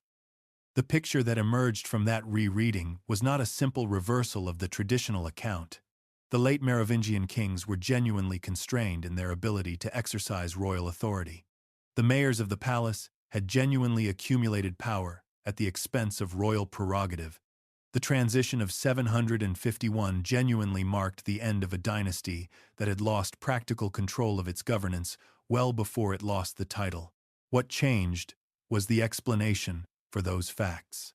The traditional explanation located the cause in personal inadequacy. Weak kings who failed to assert themselves against capable servants. The do-nothing king as a description of individual character. The revised explanation locates the cause in structural conditions that would have constrained any ruler occupying the same position. Conditions produced by the division of Clovis's kingdom in 511. by the concessions extracted by the nobility across 3 generations of civil conflict, by the minority kingships that opened space for administrative accumulation, by the gradual erosion of the symbolic legitimacy system that had originally made Merovingian authority so resistant to challenge. That distinction matters because it changes what the story is actually about. Personal failure is a story about individuals. Structural constraint is a story about systems, about how political arrangements evolve across time in directions that make certain kinds of authority progressively harder to exercise, without any single actor having intended that outcome. The Carolingians wrote the first draft of this story.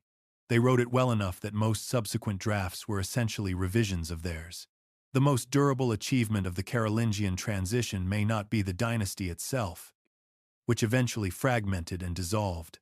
It may be the story that traveled forward through every generation of writers who found in it a useful framework for understanding political legitimacy and its failure. The story that became so embedded in how the Merovingian period was understood that extracting the institutional interest from the historical claim required the development of modern historical method and several generations of careful, archival work. They wrote a story, and the story lasted longer than anything else they built. Consider what it takes for a single image to function as received history for 1,000 years. Not a documented fact, not a verified account of something that happened on a specific day, at a specific location. An image. A picture placed in a reader's mind by a man writing at a Carolingian court for a Carolingian audience, describing predecessors that audience needed to look adequately diminished. The ox cart, the slow pace, the farm animals, the man who had nowhere important to be, traveling through a kingdom he did not govern. Einhard's image of the late Merovingian king found its way into chronicles, into political treatises, into historical summaries, into textbooks. Each time it was reproduced, it accumulated the authority of its previous appearances. Each generation of writers who encountered it in sources they trusted carried it forward without asking where it had come from or what purposes it had originally served. By the time historians trained in systematic source criticism began asking those questions, the image had been in circulation for approximately 1,000 years and had acquired the appearance of a neutral, descriptive category rooted in straightforward observation. It was not a neutral category. It was never a neutral category. The term roi fainéant, meaning the do-nothing king, or the idle king in French, developed over time as the canonical expression of what the Einhard image had established. It did not appear in 8th century sources in this fully developed form. It was elaborated over generations by writers who found in it a convenient shorthand for a complicated political situation they preferred to summarize rather than examine. In the immediate Carolingian context, as the previous chapter established, the characterization served the legitimation function the new dynasty required. The late Merovingians needed to appear inadequate for the transition to appear as a correction. When the Carolingian dynasty itself fragmented and dissolved across the 9th and 10th centuries, the institutional interest in maintaining this specific framing should have dissolved with it. Instead, the framing persisted, because it had by then been taken up by people with no particular connection to the Carolingians and for reasons entirely separate from the original institutional purpose. Chroniclers working in the fragmented political world of the 9th and 10th centuries found in the roi fainéant a template useful for thinking about what made kingship succeed or fail in their own circumstances. A king who governed was a real king. A king who did not govern was a do-nothing king. The category was simple, portable, and applicable to any situation where an argument needed to be made that a current ruler was not performing the functions that legitimate kingship required. The roi fainéant became a rhetorical resource, a historical example that could be invoked without requiring anyone to examine whether the historical comparison was actually apt. Each invocation reinforced previous ones. Each generation of writers who encountered it in sources they trusted carried it forward without asking where it had come from or what purposes it had originally served. By the time serious historical scholarship began developing systematic, critical methods in the 19th century, the Roi fainéant had been in circulation for approximately 1,000 years. It appeared in so many sources, cited by so many writers of apparent authority, that questioning it required a level of methodological self-consciousness that most historical writing of the period had not yet developed. The rehabilitation began gradually across the 20th century. Scholars including Ferdinand Lot and Jan Dont, working in the first half of the 20th century, raised questions about the standard account of the late Merovingian period that the existing framework could not easily accommodate. Ian Wood's comprehensive examination of the Merovingian kingdoms, published in 1994, provided the most careful account then available of what the period looked like when examined against the primary sources, rather than through the lens of their Carolingian interpretation. Patrick Geary's scholarship on how the past was constructed and deployed in the early medieval period helped clarify the mechanisms through which the Carolingian documentary apparatus had shaped the historical record it claimed only to be reporting. What emerged from that accumulated work was not a reversal of the traditional picture, but a different explanation for the same facts.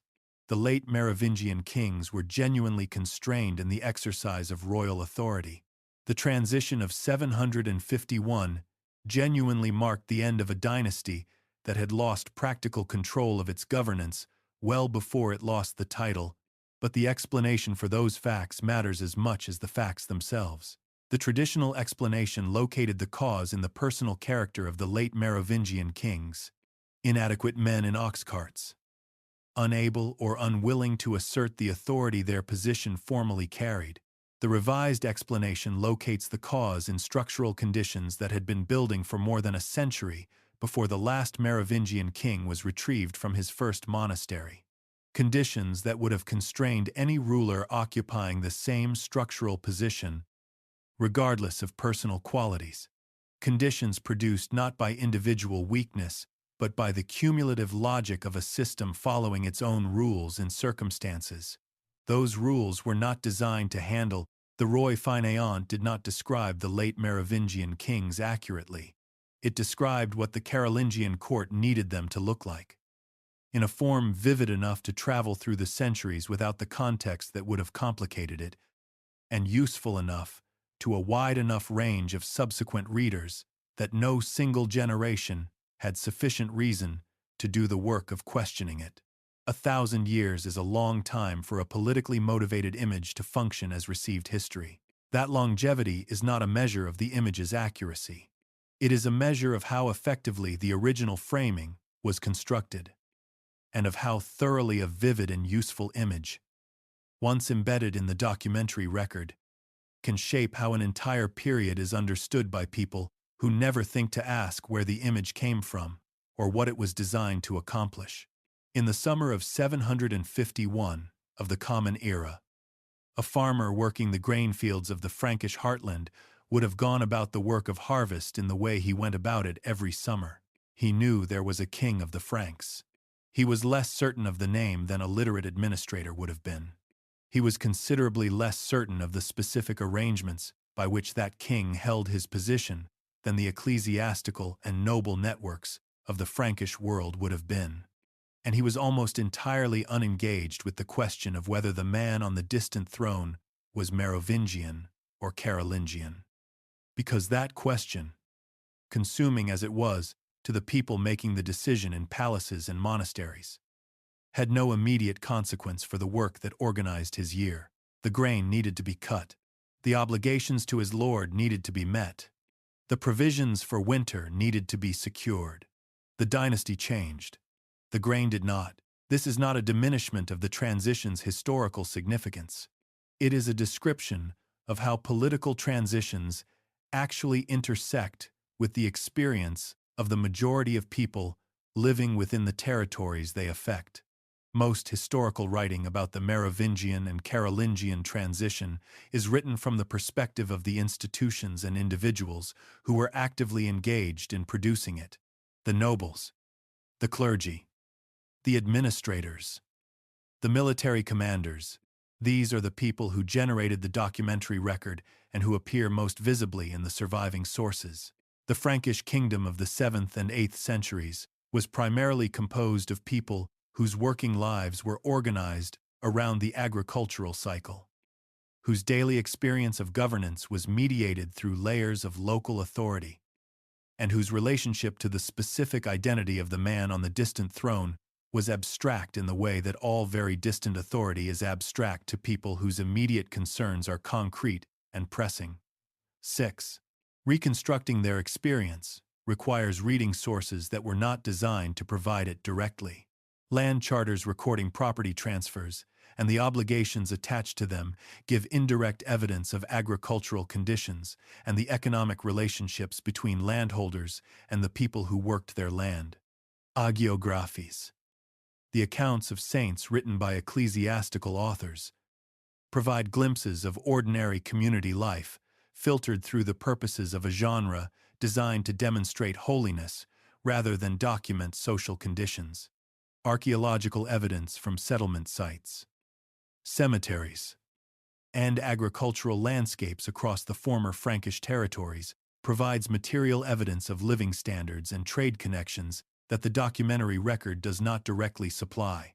The historian Chris Wickham, in his comprehensive examination of early medieval economies, published in 2005, used this kind of evidence to argue that rural communities in the Frankish heartland maintained relatively stable material conditions through the late Merovingian and early Carolingian period. The dramatic political transitions visible in the documentary record do not appear in the material evidence as correspondingly dramatic disruptions of everyday agricultural life.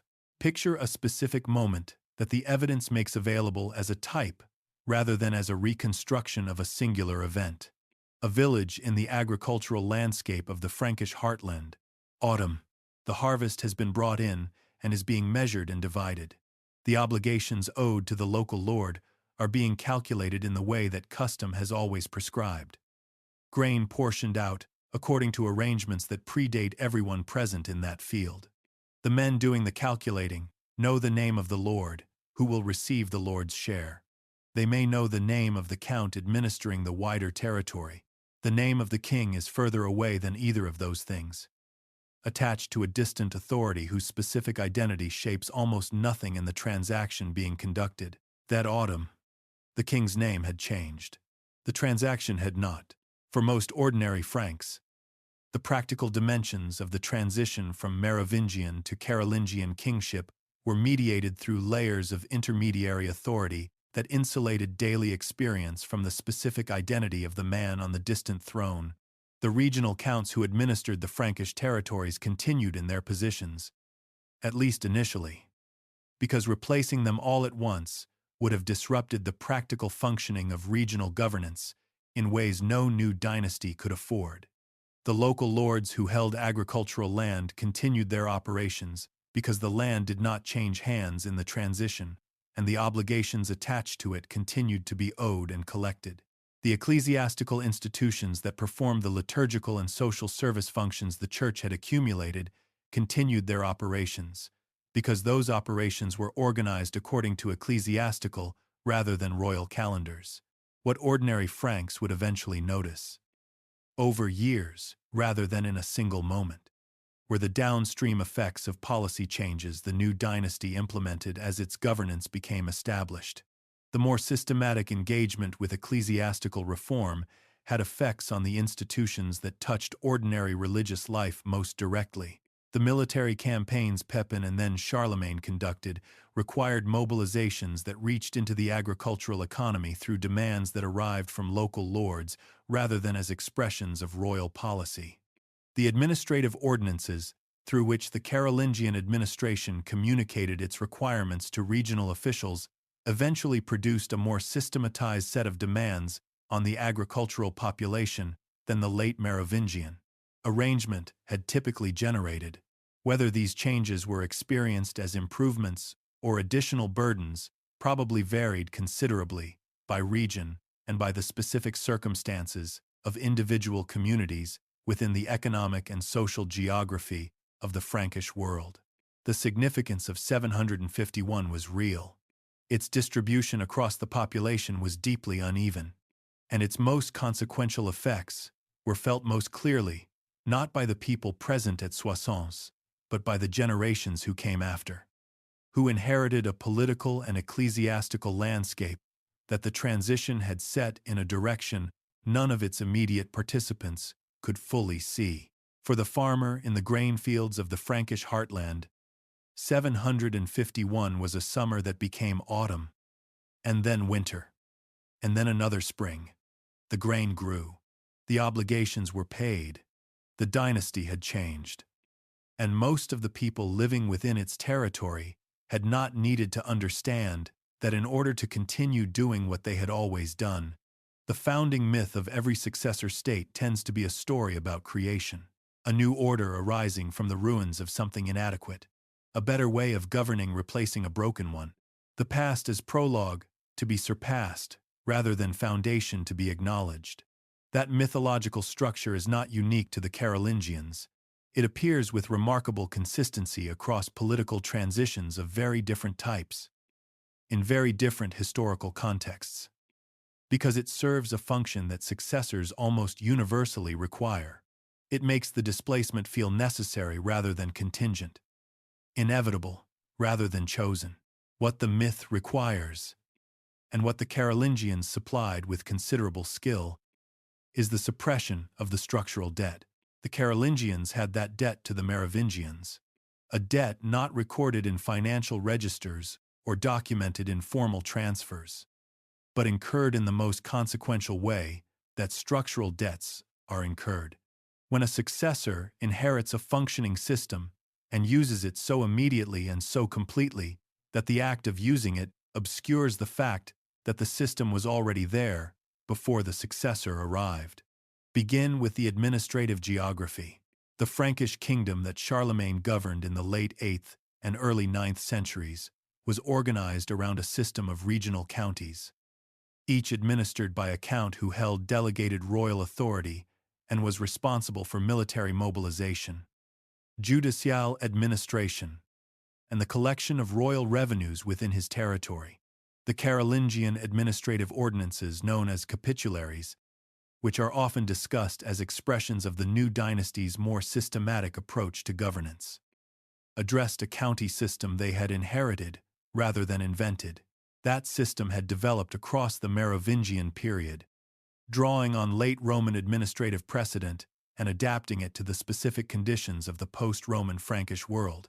The geographic divisions organizing the Carolingian administrative system largely followed boundaries established during the Merovingian centuries, because those boundaries reflected the actual landscape of settlement, agricultural production, and local power that determined how the territory could realistically be governed.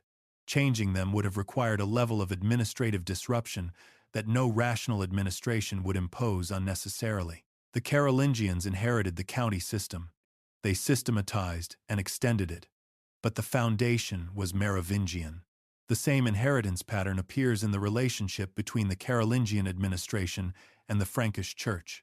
The Carolingian reform program is often described as a rescue of an institution that had fallen into disorder under Merovingian royal management. That description contains truth. The reform was real and its effects were significant. What it tends to obscure is that the Frankish Church the Carolingians reformed was an institution the Merovingians had built, funded, expanded, and maintained across 2.5 centuries. The episcopal network covering the Frankish territories by the early 8th century, with its dioceses, its administrative hierarchies, its land endowments, and its accumulated institutional expertise, had been constructed through generations of Merovingian royal patronage. When the Carolingians reformed the Frankish Church, they were reforming an institution the Merovingians had built large enough and embedded deeply enough in the fabric of Frankish society to be worth reforming. A church built to a smaller scale or less thoroughly embedded would not have been capable of serving the functions the Carolingian administration needed it to serve. The Carolingian Renaissance. the flowering of manuscript production, scholarly activity, and educational organization that characterized the reign of Charlemagne depended on a network of monastic scriptoria, cathedral schools, and literate ecclesiastical administrators that the Merovingian period had created and sustained. The scholars Charlemagne gathered at his court came from ecclesiastical institutions with long histories of learning. Histories that in many cases extended through the Merovingian centuries. Consider a further specific case that illustrates the structural debt concretely. The system of royal estates distributed across the Frankish territories, from which the traveling court drew provisions and administrative resources, is often discussed in the context of Carolingian governance as an expression of sophisticated territorial management. That estate system was not a Carolingian invention. The Merovingian kings had maintained a network of royal properties across the Frankish territories that served similar functions. The organizational concept of a traveling court, supported by a distributed network of productive royal estates, was a continuity from the Merovingian period, rather than an innovation of the Carolingian one. The pattern that emerges across these specific examples is consistent enough to deserve direct statement. The Carolingians were genuinely accomplished at taking things that existed and making them work better. They systematized, standardized, extended, and in many respects, improved the institutions they inherited. The Carolingian achievement was real and considerable, but it was an achievement built on a starting point, and the starting point was Merovingian, a dynasty that builds institutions durable enough to outlast it, functional enough to be worth inheriting by a successor that had every reason to replace them, and embedded deeply enough in the social landscape of its territory to continue operating across a dynastic transition, has accomplished something more lasting than its own survival. The Merovingians did not survive as a ruling family beyond 751. Their administrative geography survived. Their ecclesiastical network survived. Their documentary practices survived. Their system of local governance survived. Their relationship between royal authority and church administration, however much the Carolingians reformed its specific character, survived as the organizing framework within which reform was conducted. What the Carolingian rewrite needed to obscure was precisely this. A successor that inherits a functional system and uses it is implicitly acknowledging the competence of the people who built that system. Acknowledging that competence would have undermined the narrative that made the displacement necessary and right. The Carolingians built their story of origin as a story of creation. But creation from nothing is almost never the actual story. Almost always, at the foundation of what was created, there is something that was already there.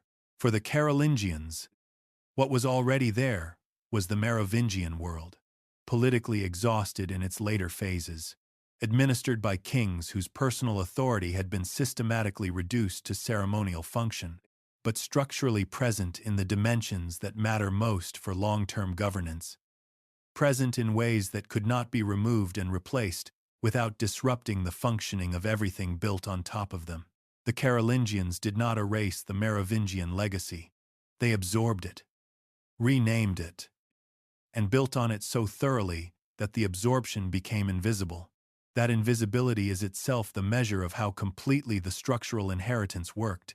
You do not notice the foundation when the building above it is impressive enough. The foundation is still there regardless of whether anyone looking at the building thinks to look down. In 1982, a book called Holy Blood, Holy Grail was published by 3 British authors, Michael Begant, Richard Lee, and Henry Lincoln. The book argued that the Merovingian dynasty was descended from Jesus of Nazareth through a bloodline preserved across the centuries by a hidden organization called the Priory of Sion. It argued that this bloodline had been suppressed by the institutional church, that the Carolingian transition of 751 was part of a conspiracy to eliminate a sacred lineage from political power, and that Merovingian descendants had survived in secret and continued to exercise hidden influence in European history into the modern period. These arguments are not supported by the historical evidence.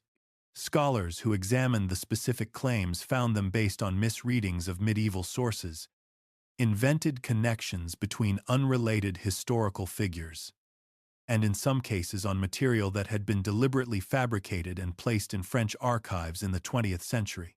The man most directly responsible for that fabrication, a French writer named Pierre Plantard, acknowledged under legal questioning in France in 1993 that the Priory of Sion was a modern invention and that key documents supporting its claimed history had been created in the 20th century rather than discovered from earlier periods.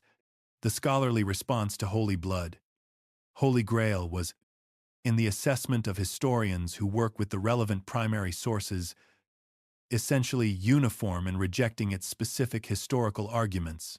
The book sold millions of copies. It remained in print for decades.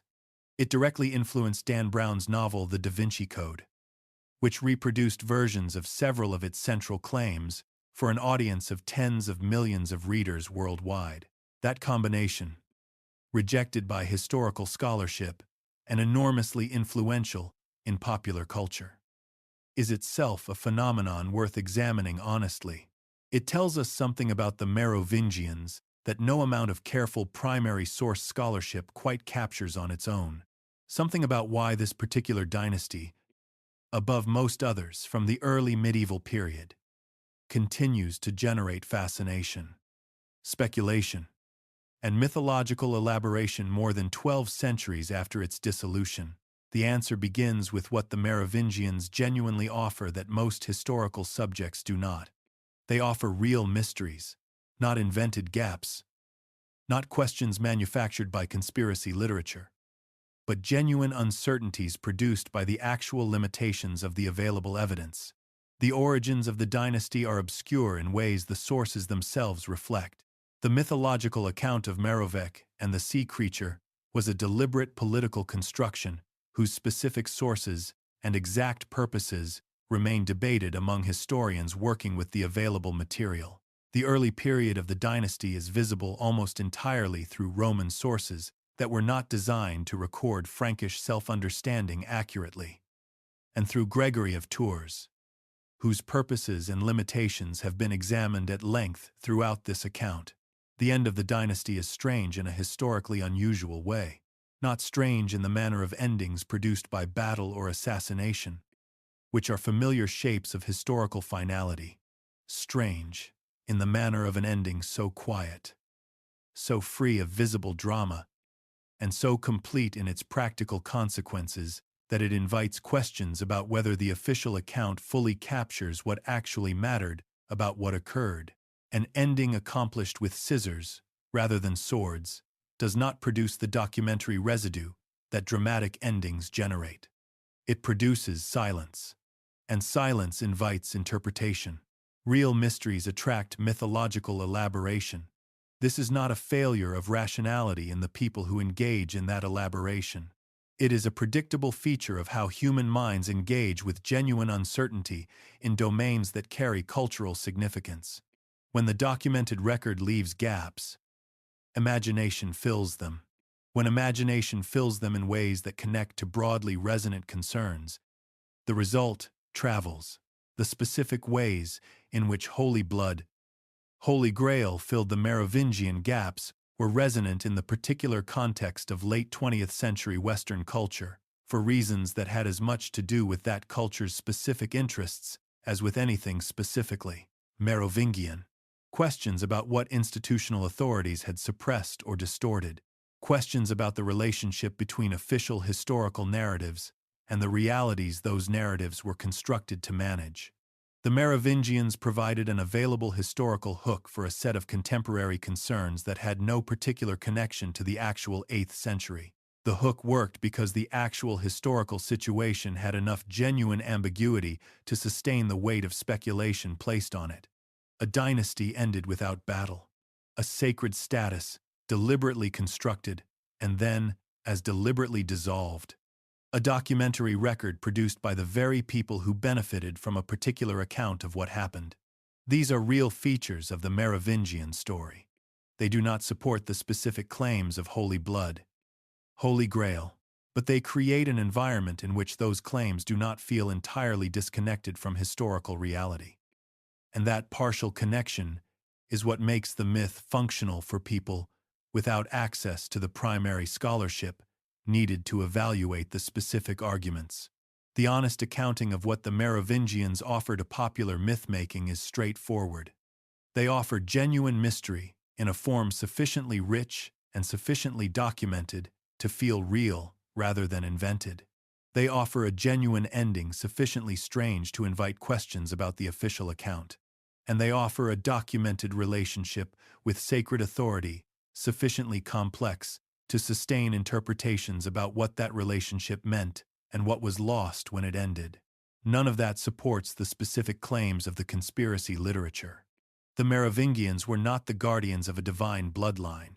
The Priory of Sion was a 20th century fabrication. Holy Blood, Holy Grail, and the works derived from it are not historical evidence for the claims they make. What they are is evidence of something else entirely. Evidence of an unmet need for the kind of story the actual Merovingian history provides, told in a form accessible enough to reach an audience that clearly exists and that has genuine curiosity about how power is built, how it is maintained, and how the stories that explain these processes are told by the people who benefit most from a particular version of the truth. That audience is real. That curiosity is legitimate. And the actual history, told honestly and without invented secrets, is strange enough and consequential enough to justify every bit of that curiosity. The dynasty refuses to disappear from modern memory not because it concealed something that people are trying to recover. It refuses to disappear because it built something genuine, lost it in circumstances sufficiently strange that the questions those circumstances raise have never been fully resolved by the available evidence, and left behind a silence large enough that each generation finds in it an invitation to wonder. The wondering is appropriate. The history it should lead toward is the one this account has tried to provide. History rarely announces its own turning points while they are occurring. The people present at consequential moments are usually too occupied with the immediate demands of those moments to recognize that what they are doing will shape decisions made by people they will never meet, in circumstances they cannot anticipate, across a span of time longer than any of them will live to see. The significance of a moment is almost always a judgment made afterward, by people looking back with the advantage of knowing what came next. 751 is a partial exception. The men who designed the ceremony at Soissons understood, with unusual clarity, that they were establishing something that needed to function beyond the immediate circumstances that had produced it. Pepin needed not just to become king, but to become king in a way that established how becoming king could legitimately happen in the Frankish world going forward. The ceremony was not designed only for 751. It was designed for every future occasion when the question of legitimate royal succession would need to be answered. What they built at Soissons was a model, and models, once demonstrated to work, get used again. The model had three components whose influence can be traced separately and together across the centuries that followed. The first component was the principle that effective governance, not hereditary bloodline alone, constituted the basis of legitimate royal authority. Zacharias had stated this as a general theological proposition. Soissons had demonstrated that the proposition could be operationalized, used to justify the replacement of one dynasty with another, in a form that recognized institutions would accept as legitimate. That principle did not remain abstract after 751. It became available to anyone who needed to argue that a current ruler was failing the standard of effective governance and could therefore appropriately be replaced. Its implications became progressively clearer across the following centuries as popes, councils, and competing claimants to royal authority found in the principle exactly the instrument they needed for specific circumstances. The original transaction at Rome had not been designed to address. The second component was the papal anointing, understood as the visible sign of a sacred authorization coming from a source above the assembly of nobles that had elected the new king. That act, once demonstrated at Soissons and amplified at the second anointing of 754, became a central element of legitimate royal inauguration in the Western Christian world across the following centuries. It is worth stating clearly that the Carolingian example was one significant contributor to this development rather than its sole source. Visigothic royal anointing practices, biblical models drawn directly from the Hebrew Scriptures, Anglo-Saxon traditions that had developed along partly independent lines, and various local adaptations all shaped how the ritual world of medieval European coronation evolved. The Carolingian precedent was among the most visible and most widely cited of these contributing streams. It was not the only one, and treating it as the singular origin of all that followed would misrepresent a more complex historical process.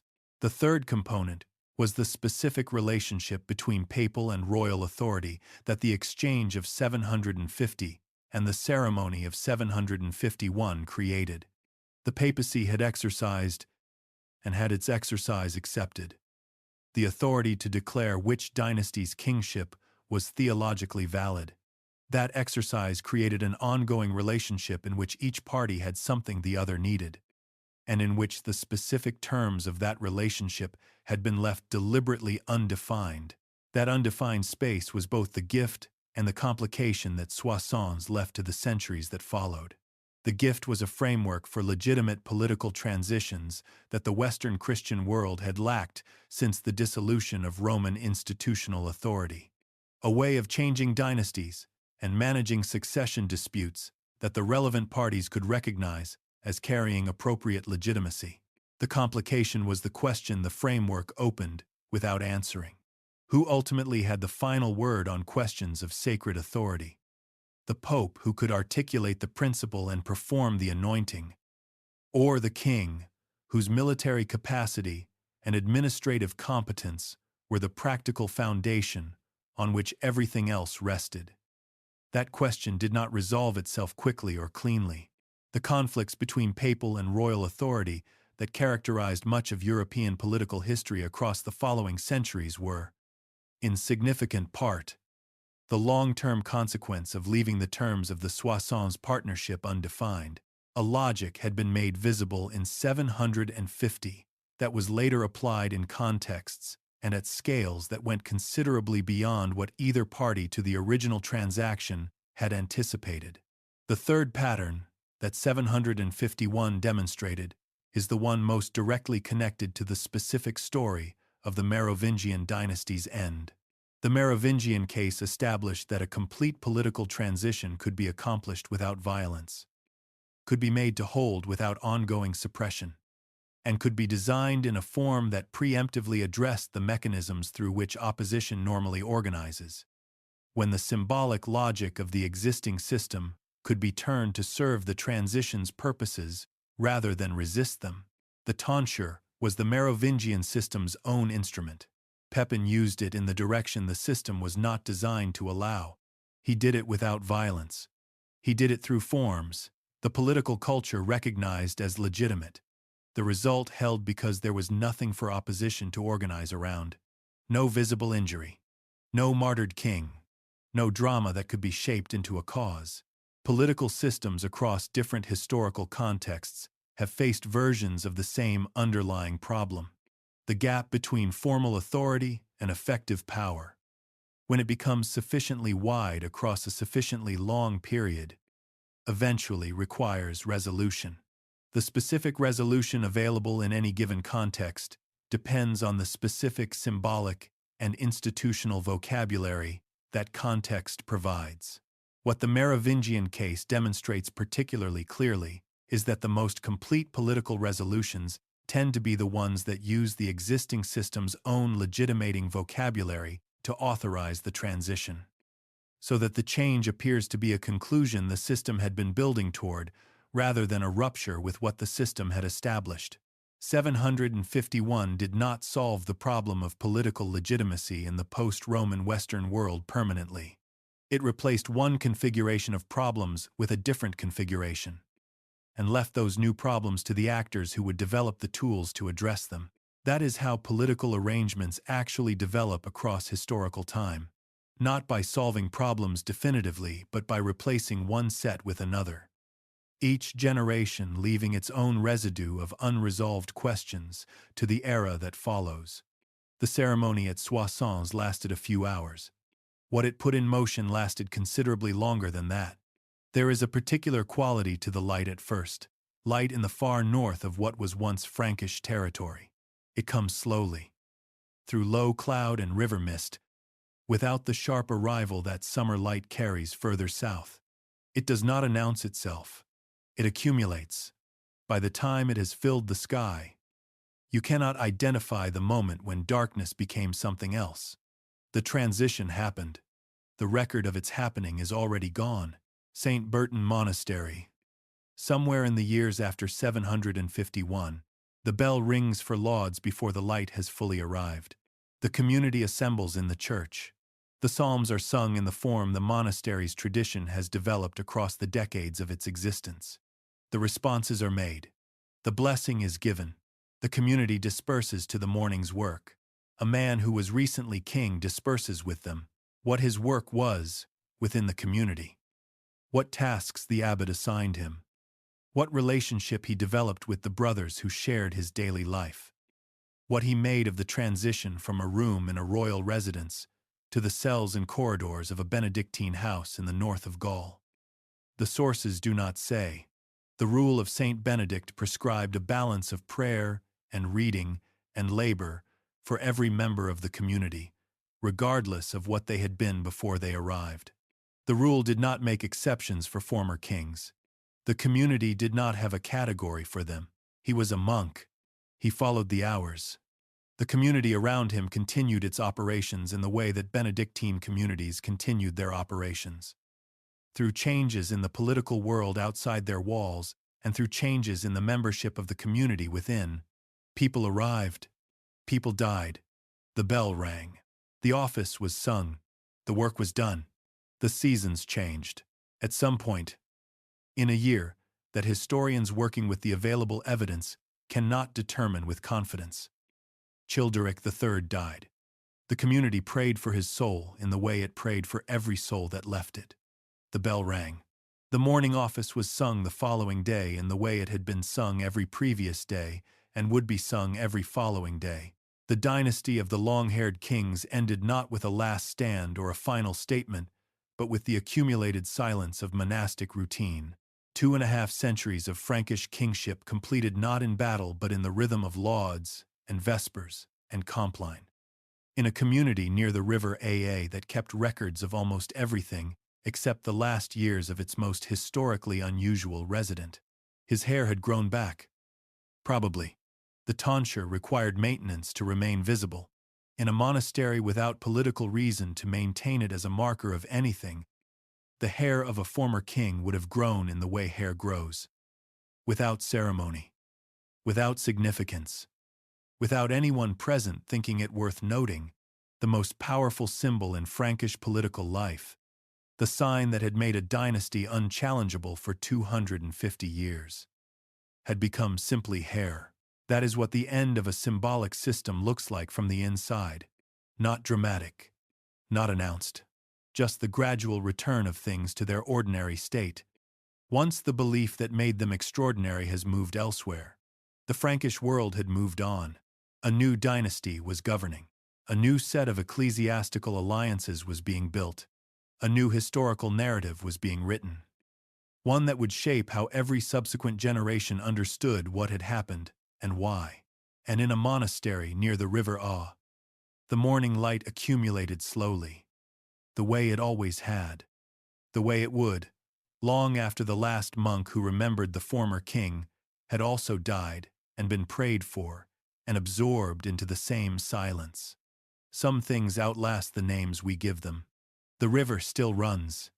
The light still comes slowly through the northern mist, and somewhere under the ground of what is now the far north of France, in a location that historians examining the available records have not been able to determine with confidence.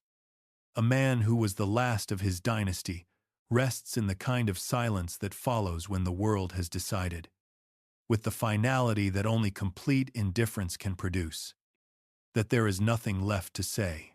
The questions remain. That is appropriate. The history that generated them was real. And real history does not close as cleanly as the people who manage it would prefer. This is where the story ends.